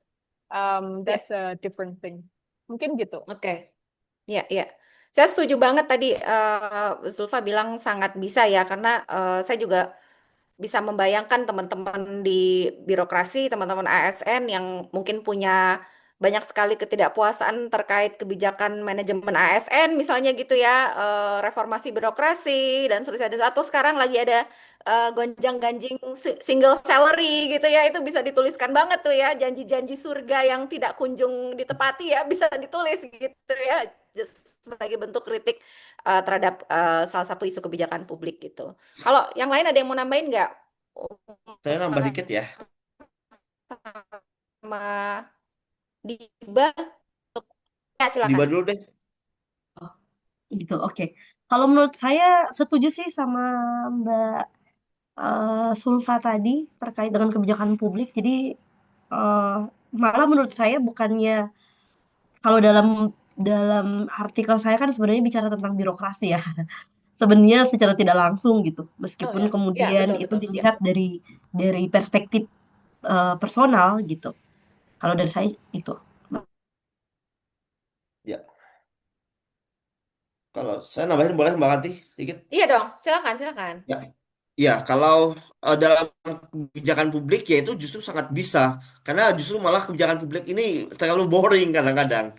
Jadi perspektif subjektif ini penting buat kemudian kita melihat bagaimana misalkan kita melihat policy feedback, bagaimana kemudian kita sebagai penerima manfaat kebijakan ataupun mungkin kita sebagai orang yang kemudian apa namanya terlibat dalam pengambilan kebijakan. Tentu ada etika kan harus kita batasi di mana kemudian ada informasi yang mana kemudian bisa kita share kalau kita pengalaman sebagai penerima manfaat kebijakan mungkin kita bisa aja atau mungkin kita bisa dinamika emosional kita misalkan sebagai apa namanya pengambil kebijakan tapi ya ini sangat bisa dan bisa jadi arena riset baru malah untuk kemudian memahami kebijakan publik kebijakan luar negeri juga sama saya kira banyak misalkan apa namanya apa riset yang kemudian juga bisa dilakukan. Mbak Kanti juga punya riset yang agak mirip saya kira soal ini. Saya Monggo. mau nambahin Mbak Kanti di poinnya Mas Umar tadi gitu. Dalam arti bahwa selama ini kan juga kenapa banyak kebijakan kita yang irrelevan, yang nggak efektif, Nggak napak nggak tanah, ya nggak nggak napak napak tanah tanah ya. adalah ya Hmm. karena kita abai terhadap suara-suara yang menjadi tadi beneficiaries atau yang merasakan dampak dari kebijakan itu gitu. Seperti misalnya yang saya angkat di artikel kan karena kita menormalisasi itu gitu, menganggap itu sebagai sesuatu hal yang given gitu. Padahal kan there's something wrong with it. Yang harusnya dari cerita-cerita individual-individual itu, individu-individu itulah yang seharusnya bisa mengubah gitu atau paling enggak shifting lah gitu. Kalau Ya, oke. Baik, terima kasih banyak teman-teman untuk pertanyaan ini dan jawaban-jawabannya ya. Kita lanjut ke Muhammad Ikhwan, silakan Mas Muhammad Ikhwan untuk unmute ya. Ya, selamat sore Mbak Ganti. Kedengaran kan suara Ya, saya? sore kedengaran. Silakan. Iya, terima kasih Mbak Ganti dan para narasumber. Jujur saya sangat awam dengan metode autoetnografi ini. Jadi mohon maaf kalau pertanyaannya sangat mendasar ya. Yang pertama adalah seberapa ilmiah sih kalau kita menggunakan pengalaman pribadi kita untuk kita tuangkan ke dalam sebuah karya ilmiah gitu ya. Batasan-batasannya itu seperti apa? Karena kalau misalnya saya menceritakan pengalaman saya masa lalu saya, kan itu sangat subjektif ya, sangat personal gitu. Nah, gimana caranya supaya pengalaman personal itu ketika kita tuangkan ke dalam sebuah tulisan itu menjadi sebuah tulisan yang memang bisa dipertanggungjawabkan secara ilmiah gitu. Kayak saya misalnya, saya pengen sekali menuangkan pengalaman saya sebagai seorang jurnalis. Saya tuh 20 tahun lebih jadi jurnalis dan sekarang pindah menjadi seorang akademisi. Nah, banyak hal yang bisa saya ceritakan dari pengalaman saya masa lalu sampai sekarang. Saya ingin melihat bagaimana perubahan-perubahan transformasi media dari dulu zaman reformasi sampai sekarang itu sangat sangat menarik untuk diteliti. Nah, tentu dengan pendekatan personal saya sebagai seorang jurnalis gitu. Nah, gimana caranya menuangkan itu ke dalam sebuah penelitian yang tidak hanya personal, pengalaman yang sifatnya personal, tapi itu menjadi sebuah karya ilmiah yang memang memenuhi kaidah ilmiah itu. Batasannya itu seperti apa? Itu aja Mbak Kanti, terima kasih. Oke, baik. Ya, ini pertanyaan penting ya. Tadi sebenarnya nyambung dengan poin yang awal tadi tentang subjektivitas, objektivitas ya. Ini kuliah epistemologi nih kayaknya nanti nih. Kalau ada yang mau jawab, silakan. Siapa yang mau menjawab dulu? Yang mungkin ketika proses review mengalami pertanyaan-pertanyaan seperti ini, boleh juga sekalian dibagikan. Silakan siapa yang mau duluan.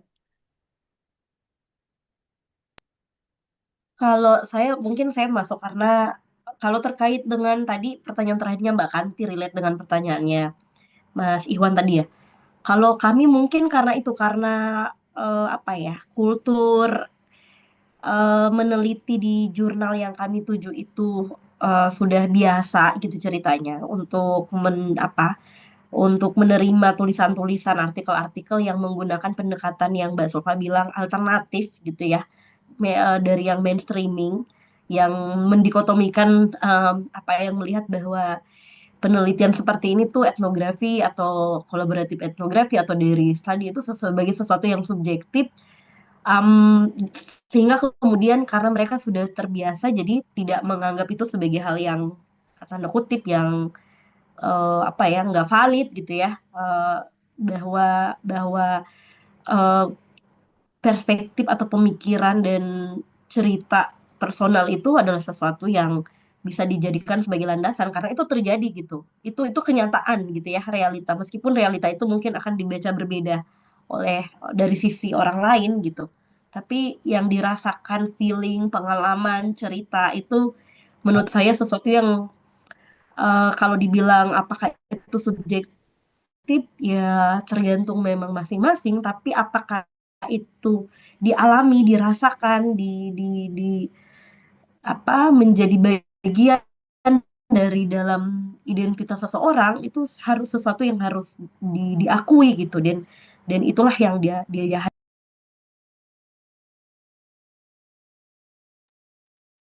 Oke, oke. Suara saya terdengar nggak ya? Siapa nih yang berikutnya mau share pendapat tentang Boleh ini? nambahin, Mbak Ya, Dina, silakan. Kanti? Ya. Eh, ya, makasih Mas Ivan. Pertanyaannya penting banget.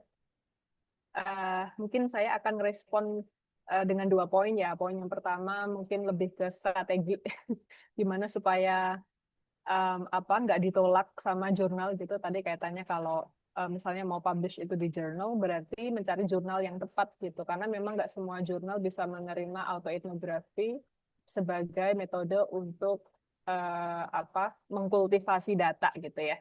Itu satu, atau mengenerate data. Uh, Poin yang kedua mungkin lebih ke epistemologis ya, atau ontologis sebenarnya.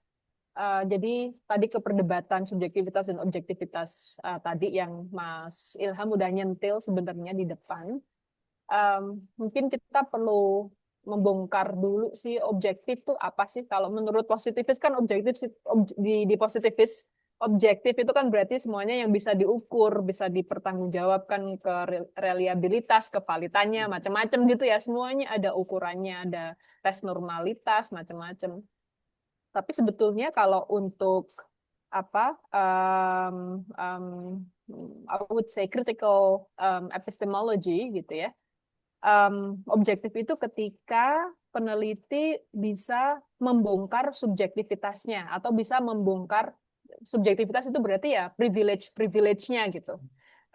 Yang itu diterapkan oleh para peneliti atau etnografi biasanya. Jadi dia bisa membongkar misalnya sebagai laki-laki Jawa Muslim gitu ya. Itu kan ada di posisi dominan kan. Jadi dia tahu privilege yang dia miliki ketika berada di entah itu di Semarang atau di Jogja gitu ya. Dia laki-laki Muslim Jawa gitu. Kan otomatis dan terdidik gitu ya. Terdidik maksudnya punya punya S3 atau profesor gitu. Nah, jadi akan lebih objektif dalam tanda kutip dalam melihat pengalamannya, melihat bagaimana dia berinteraksi dengan orang lain dan bagaimana orang lain berinteraksi dengan dirinya gitu. Jadi itu I think that's the way how critical scholars memulai um, memulai men-challenge ya positivist epistemology gitu dengan mendefinisikan kembali objektif itu apa dan subjektif itu apa gitu. Oke. Umar mungkin? Satu Terima kasih tambahan ya, Zulfa. dan tadi Ya. soal seberapa ilmiah. Jadi kalau secara ilmiah itu ya sama saja dengan kita melakukan survei sebetulnya. Status ilmiahnya tidak berbeda. Tetapi kalau kita ingin menggunakan pengalaman pribadi sebagai apa namanya basis dari penelitian kita, ada satu hal yang paling penting yaitu kita harus punya pertanyaan riset. Sebenarnya ketika kita ingin merefleksikan pengalaman subjektif kita, puzzle apa sih yang sebenarnya ingin kita pecahkan? Eh, Apa sesuatu yang ingin kita tadi yang kita dari Mbak Zulfa bilang apa yang mau kita bongkar sebetulnya. Dan ini yang kemudian akan membedakan kita dari kita sekedar share pengalaman biasa dengan kita punya puzzle yang mau kita bongkar. Konsekuensi dari kita punya punya pernyataan pertanyaan riset adalah kita punya cara untuk kemudian untuk memframing eh, pengalaman kita untuk kemudian menjelaskan fenomena sosial yang lebih luas. Jadi ini sebetulnya adalah cara kita untuk kemudian menjelaskan fenomena sosial yang lebih luas dengan menggunakan pengalaman kita, misalkan pengalaman Mas Ivan sebagai jurnalis, misalkan untuk menulis tentang kemunduran demokrasi di Indonesia, atau misalkan hal-hal yang lain yang terkait dengan apa namanya jurnalistik. Nah itu yang kemudian akan membedakan. Saya kira itu. Ya, itu saya rasa poin yang baik sekali tadi ya, poin tentang apa menentukan dulu anchor-nya apa, jangkarnya apa gitu ya, yang sebenarnya yang menjadi motivasi dan juga mungkin angle kita gitu ya menulis. Jadi menulisnya nggak liar, ada semacam kerangka pendahuluan lah gitu ya, apa yang mau kita bongkar kalau tadi bahasanya Zulfa bongkar ditambahkan sama Umar ya. Oke, terima kasih. Berikutnya ada Ibu Tri Eko, silakan Ibu. Terima kasih Mbak Kanti. Assalamualaikum warahmatullahi wabarakatuh. Saya dari UNES, mahasiswanya Bu Zulfa sebenarnya. Jadi kalau artikel Bu Zulfa sudah pernah dibongkar di mata kuliah, kali ini saya ingin bertanya ke Bung Umar tentang autoetnografi, dan kebetulan saya merasakan kegelisahan yang mungkin sudah 20 tahunan ya Bapak Ibu. Jadi background pendidikan dan pekerjaan saya di jurusan pendidikan bahasa Perancis berbeda dengan sastra. Jadi kami di pendidikan, sejak saya mahasiswa itu buku pelajarannya, buku kuliahnya itu adalah buku yang dibuat oleh publisher atau maison d'édition Perancis, walaupun di cover atau dalam isinya tuh ditulisnya FLE atau Français langue étrangère atau French as foreign language gitu. Tetapi isinya tentu saja memuat selain grammar structure-nya gitu, tapi juga unsur-unsur budaya yang sosial, politik, ekonominya dimasukkan di dalam konten teks, gambar, dan macam-macam. Nah, kemudian ketika saya menjadi dosen, hal itu masih berlanjut, sampai sekarang pun masih berlanjut. Artinya selalu, dan kami punya perhimpunan, semua jurusan bahasa Perancis, baik sastra maupun pendidikan, itu menggunakan buku yang diterbitkan oleh publisher dari Perancis dengan judul bukunya FLE itu sama gitu. Tapi isinya masih sama ya, walaupun updating kontennya tentu selalu ada yang baru.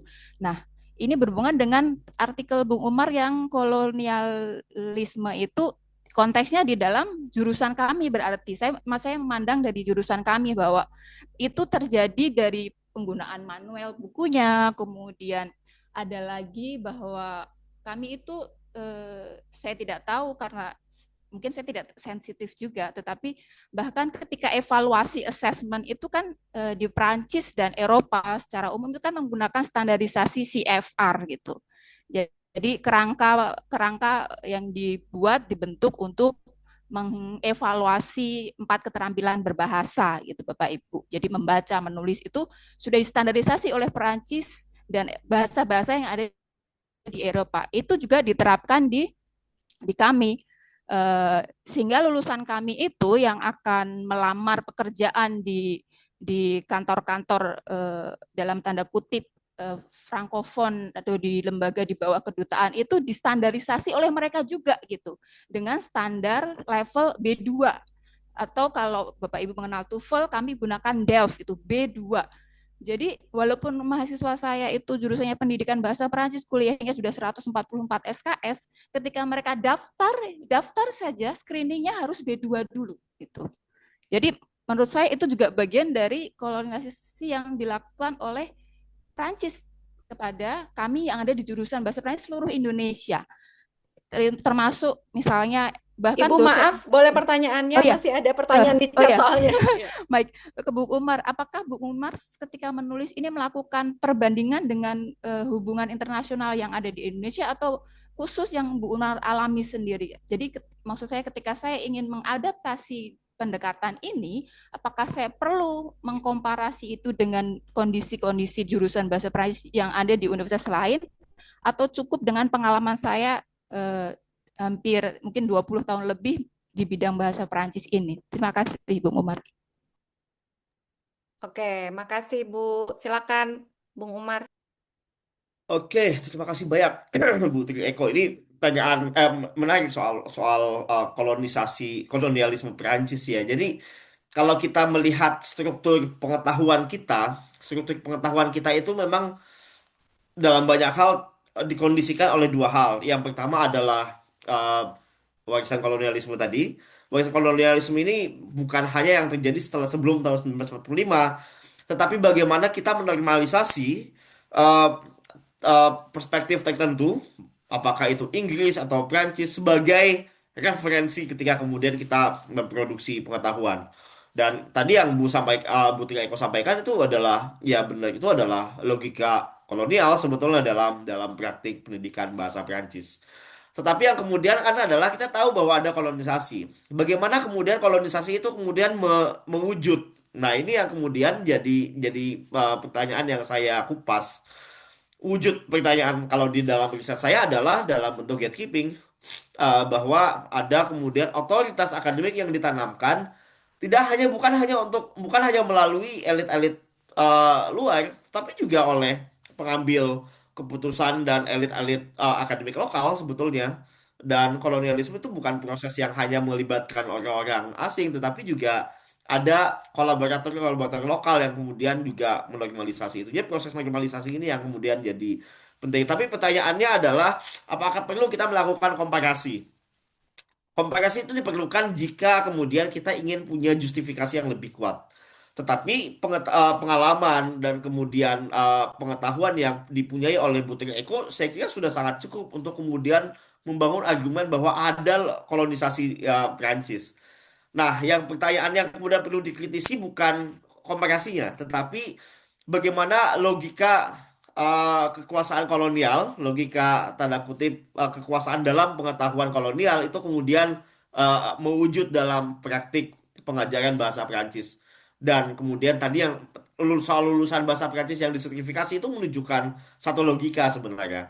Ini bagian yang kemudian lebih penting dan saya kira juga cukup susah untuk kemudian ini yang jadi tantangan dalam atau etnografi yang saya kira menjadi tantangan bagi kita kalau nulis.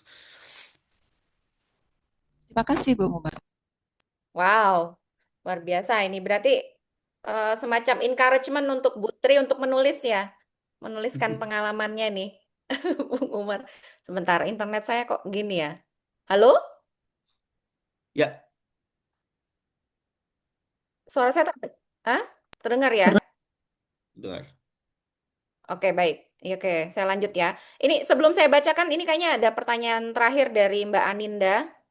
Eh, saya mau minta kesediaan teman-teman. Ini kebetulan kami sangat terharu ini banyak sekali yang hadir sore ini. Jadi kalau boleh mohon mengisi daftar hadir untuk masukkan agenda kami ke depan juga gitu ya, supaya kita pelan-pelan punya komunitas epistemik anti kolonialisme gitu ya, Bung Umar ya. Gimana ya? Jadi mudah-mudahan bisa jadi circle yang apa mencerahkan untuk kita semua ya. Tolong diisi Ibu Bapak Mbak Mas semuanya dan juga jangan lupa follow ini iklannya. Iklan Instagram cops.research ya untuk apa namanya update kegiatan-kegiatan kami berikutnya. Oke, kembali ke pertanyaan dari Mbak Aninda. Ini untuk Mas Umar lagi. Oh, dan ada buat Diba juga. Untuk Umar, bolehkah cerita lebih lanjut tentang satu, apa bagian yang paling sulit saat mendesain artikel ini? Dua, input atau feedback awal apa saja yang didapat saat dipresentasikan ke kolega atau ke publik ya, baik di dalam maupun luar negeri. Itu dulu ke Umar ya. Oke, saya dulu ya. Jadi bagian paling sulit untuk ketika kita mendesain artikel ini adalah kalau menurut saya adalah memilah mana-mana yang relevan, bagaimana kemudian ini apa namanya membingkai pengalaman untuk kemudian kita bisa menjawab pertanyaan riset. Karena lagi-lagi ini bagian yang apa namanya cukup susah. Kita punya banyak pengalaman. Pengalaman satu, pengalaman dua, pengalaman tiga, tetapi kita punya underlying research question kan yang mau kita address. Dan ada satu problem yang mau kita bongkar. Saya tahu problem yang mau saya bongkar adalah soal produksi pengetahuan lokal yang sebetulnya adalah normalisasi apa warisan-warisan kolonial. Tetapi kemudian saya ingin tahu nih buktinya apa dulu. Lalu kemudian dia ada beberapa hal yang kemudian saya refleksikan. Ini waktunya cukup panjang dan sampai akhirnya ketemu oke kayaknya ini nih pertanyaan soal AI-nya di mana ini yang kemudian jadi penting. Itu pun masih masih lama bergulir. Ini dua kali penolakan kebetulan yang dari riset yang kemudian saya tulis ini. Penolakan pertama di satu jurnal itu karena kita waktu itu kan kalau kita mau bikin critical dialogue ya. Dan bagi si jurnal ini dianggap tidak relevan dengan scope. Di jurnal kedua muncul feedback reviewer di mana kemudian ada kritik dari satu si reviewer, proses biasa dan kemudian pada akhirnya si editor bilang kayaknya ditolak dulu aja. Lalu kemudian di artikel ketiga, kali ketiga kita nulis dan kemudian muncul invitation untuk R&R. Tapi ini yang kemudian jadi pertanyaan. Saya selain sebelum saya jawab soal feedback awal ya, ketika reviewer ada dua poin yang kemudian jadi masukan. Yang pertama tadi soal apa namanya, kenapa kemudian ini autoetnografi. Eh, dan yang kedua adalah feedback menarik adalah konteks sosiologi pengetahuan.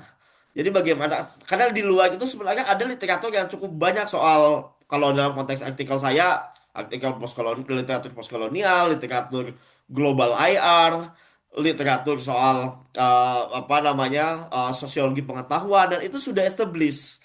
Kita harus kemudian kalau kita mau nulis artikel hubungan internasional itu kan harus engage dengan literatur-literatur ini.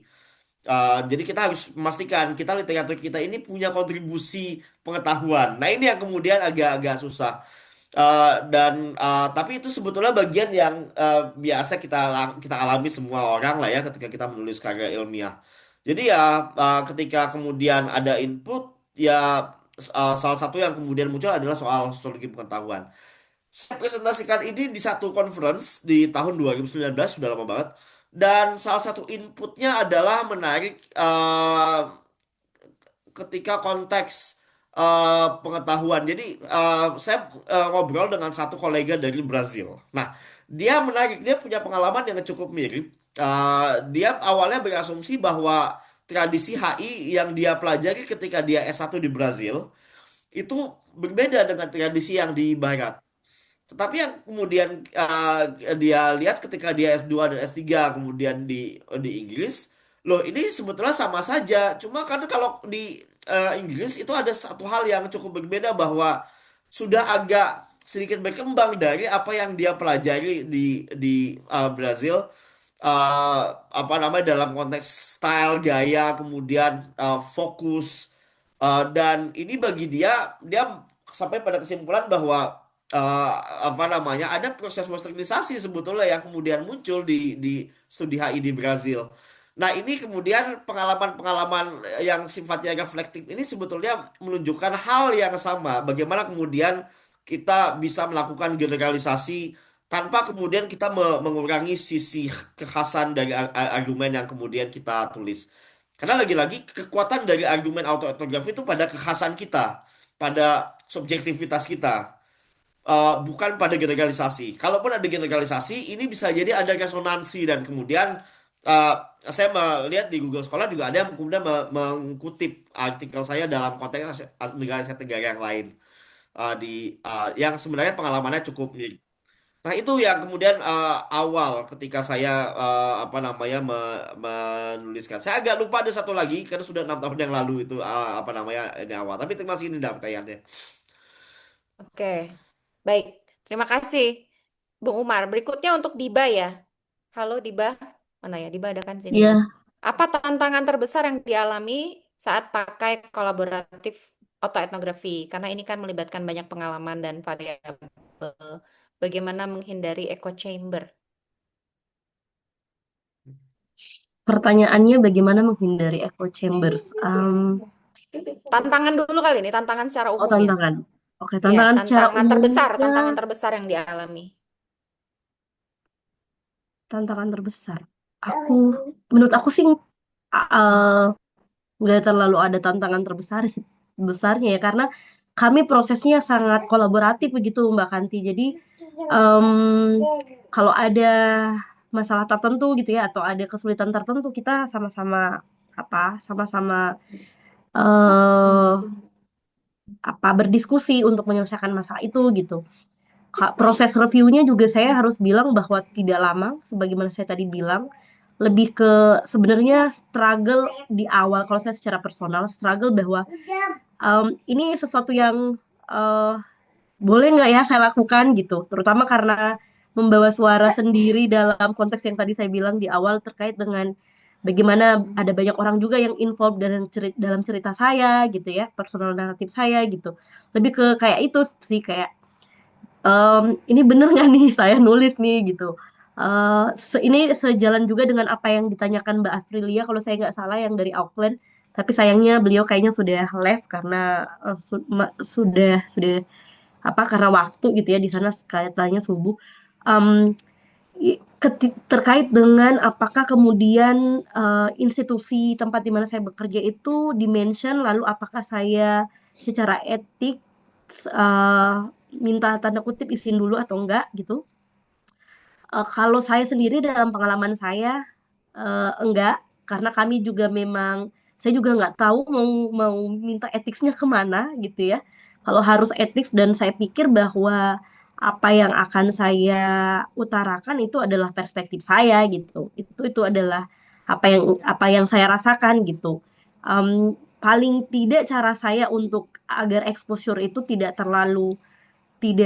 tanda kutip ya meminimalisir dampaknya kepada orang lain, kepada pihak lain, adalah dengan ada inisial tadi gitu. Tapi bahwa kemudian cerita saya harus saya batasi, atau harus kemudian harus saya minta izin gitu, sampai minta izin, saya menganggap bahwa tidak apa ya, tidak tidak terlalu relevan. Saya juga bertanya kepada diri sendiri, ke siapa saya harus minta izin gitu. Karena em, kalau saya minta izin berarti saya nggak mendapat inti dari apa yang saya tulis. Itu kan tujuan dari kita menulis tadi ya, kata membongkar tadi, itu nggak tercapai gitu, sehingga kemudian karena terbatas, jadi terbatas gitu, jadi nggak bisa menyuarakan apa yang dirasakan dengan bebas gitu, sehingga itu mungkin tantangannya. Lalu terkait dengan Oke, echo baik. chamber Ya, tadi ya, saya ya, atau ada echo chamber. echo Ya, itu chamber.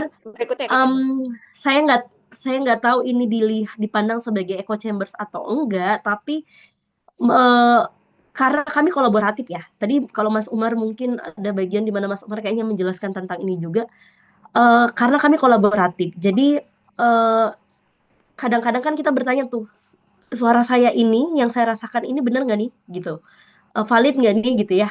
Tapi karena di prosesnya bersama gitu, jadi sehingga kemudian, oh, oke, teman-teman yang di dalam yang berkolaborasi dengan saya menulis juga merasakan hal yang sama gitu. Jadi kemudian kalau berpikir bahwa itu menjadi echo chambers, saya melihatnya itu mungkin karena cara berpikir yang tadi sih, kembali lagi ke tadi, perdebatan subjektivitas gitu. Perdebatan yang melihat bahwa wah itu terlalu bias gitu. Itu pendapat kamu aja, itu pikiran kamu aja gitu ya.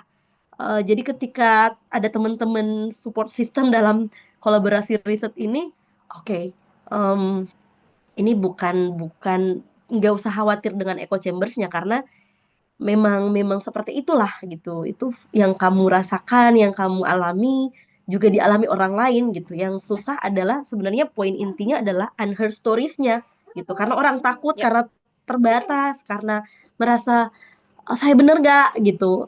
Ini ya, saya ya. saya berlebihan atau lebay nggak gitu. Kalau saya gitu Mbak Hmm. Kanti. Oke, baik. Terima kasih, Diba. Ini teman-teman masih ada waktu nggak ya untuk satu penanya lagi nih? Ada Pak Munadil. Kayaknya kita agak molor waktunya dari 1,5 jam nih ya. Boleh ya, satu lagi ya, terakhir ya teman-teman ya. Silakan Pak. Halo, Assalamualaikum semuanya. Salam kenal, nama saya Waalaikumsalam. Manadil. Eh, Mar, sehat Mar. Sehat, sehat, sehat, sehat. Eh, Sorry ya agak datangnya telat, tapi saya tertarik dengan topiknya karena saya pikir satu yang belum pernah saya lihat gitu, ada metodologi autoetnografi ini gitu ya. Setelah saya cek artikelnya, kemudian tadi saya terakhir sih apa namanya ikut presentasinya Bu Zulfa karena tadi agak telat ya, mohon maaf. Em, saya pikir karena kalau saya sendiri sih mungkin mau berpendapat ya, mungkin teman-teman mohon maaf kalau misalnya apa namanya agak ya bukannya ini ya, apa namanya, menurut saya ini jujur kalau buat saya agak sulit untuk kalau kita mau ngelihatnya Scopus ya. Umar kan publish yang di flyer kan Sage Q2 ya, itu cukup berat saya pikir. Itu pertama. Makanya saya nggak tahu nih, mungkin ada nggak sih kalau karena kan ada berapa karena kan ada berapa apa namanya, ada berapa karakteristik ya, misalnya yang disukai oleh jurnal-jurnal tindak internasional gitu ya. Terus itu pertama. Yang kedua, apa mungkin Mar, ini mungkin ini sharing aja Mar, apa karena si editor ini ngelihat historical background kamu gitu Mar. Jadi karena kan kamu eh, apa namanya ya scholars yang cukup famous ya di bidang ini, sehingga apa namanya sehingga kemudian ada peluang ini diterima. Tadi kan dirimu juga cerita bahwa pernah di reject ya. Dan tadi ada juga apa namanya pemateri menyampaikan perlu kehati-hatian dalam di jurnal gitu. Kayaknya nggak semua jurnal bisa nerima, terutama internasional jurnal ya, bisa nerima tipikal artikel kayak gini gitu. Karena kan kebanyakan senengnya yang ada grafik dan lain sebagainya gitu. Nah, selain yang tadi udah dirimu jelasin terkait dengan apa namanya pengalaman pribadi, ini kayaknya menurut saya sih mungkin tambahan dari saya harus kuat bacaan ya dan referensi ya, dan ngasih batasan masalah gitu untuk nulis ini gitu. Sehingga menjadi suatu tulisan mungkin diskusi aja sebenarnya, karena saya juga tertarik juga apa iya bisa gitu ya pengalaman personal, misalnya contohnya misalnya ya Pak mungkin Munadil, mohon ya maaf, ini buat kami udah molor, jadi bisa dipersingkat oke nggak? oke Atau oke nanti oke oke. Mau Japrian sama Umar juga boleh sebenarnya ya. Sorry, iya iya iya. Intinya gimana lah, misalnya apa namanya atau sudah ada berapa jurnal yang lain sehingga kita bisa sharing gitu. Kalau misalnya benar-benar pengalaman pribadi itu bisa jadi satu tulisan ya, misal di klasterisasi atau misal dikategorisasi sehingga menjadi satu tulisan yang baik. Terima kasih. Oke, silakan Umar, langsung. Oke, terima kasih Mas Nadil. Ini peneliti BRIN ini eh, di apa namanya? Kalau soal untuk menembus jurnal ya, memang agak tricky. Tricky karena tidak semua jurnal punya familiarity dengan metode autoetnografi atau metode reflektif. Kalau di studi HI, saya bisa bilang ada beberapa jurnal tuh di apa namanya, tidak banyak, tidak semua jurnal, tapi ada beberapa jurnal yang kemudian bisa kita masukkan. Saya juga pernah mereview artikel autoetnografi lain juga di jurnal-jurnal ini. Jadi kita bisa nembus sebetulnya. Tapi kalau misalkan kita memang agak ambisius, pengen jurnal yang sangat bagus, misalkan kalau di Scopus misalkan yang Q1 yang atas misalkan, itu memang kita harus punya justifikasi. Justifikasi yang pertama adalah selain kita punya pertanyaan riset, tadi sudah saya sampaikan, kita juga perlu punya basis metodologi yang kemudian lumayan rigor ketika kita menulis di bagian metodologi. Dan yang ketiga adalah tentu ada literatur. Nah, ini yang memang agak tricky karena reviewer biasanya yang minta. Reviewer minta ini sudah ada literatur apa yang membedakan artikel ini dengan literatur yang sudah ada. Jadi memang ketika menulis itu perlu udah ngecek literatur apa saja yang sudah pernah ditulis, baik itu peneliti Indonesia maupun peneliti yang lain atau di negara yang lain misalkan. Nah, ini yang kemudian penting untuk kemudian kita kita lihat. Jadi ketika saya menulis pengalaman saya dapat pertanyaan HI di mana, itu di luar sana tuh sudah ada yang pernah nulis soal pengaruh Barat di studi HI di India dan di Brazil misalkan. Lalu ada misalkan dekolonisasi pengetahuan, sosiologi pengetahuan di Turki dengan di Perancis misalkan. Ada artikel-artikel dan malah buku-buku kayak gini yang kemudian si reviewer pengen kita ngutip. Nah, itu yang harus diperhatikan. Tricky, tapi ya kalau kita ingin ingin lanjut lanjut terus aja, dan yang penting adalah di reject itu nggak apa-apa. Eh, Pasti akan ketemu di rumahnya masing-masing. Baik, terima kasih banyak. Mohon maaf tadi di buru-buru ya di akhir ya, Mas Munadil, karena udah kelebihan waktu kita. Terima kasih sekali lagi untuk semua narasumber yang sudah meluangkan waktu dan juga berbagi banyak sekali insight yang mencerahkan ya. Kalau buat saya pribadi, alhamdulillah tidak perlu ada rangkuman sih dari saya ya. Saya sangat mengapresiasi semua yang sudah dibagikan tadi. Mudah-mudahan tidak kapok. Kalau nanti ada agenda lanjutan, kayaknya udah ada pembicara berikutnya. Kalau nggak salah Mas Ilham tadi akan bicara tentang Agus Comte ya, kalau nggak salah tentang filosofi dan lain sebagainya gitu ya.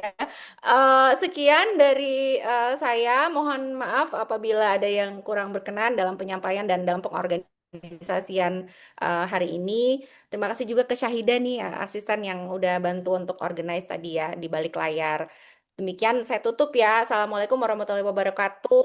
Selamat pagi, siang, sore, malam dimanapun Anda berada. Salam sehat. Oke.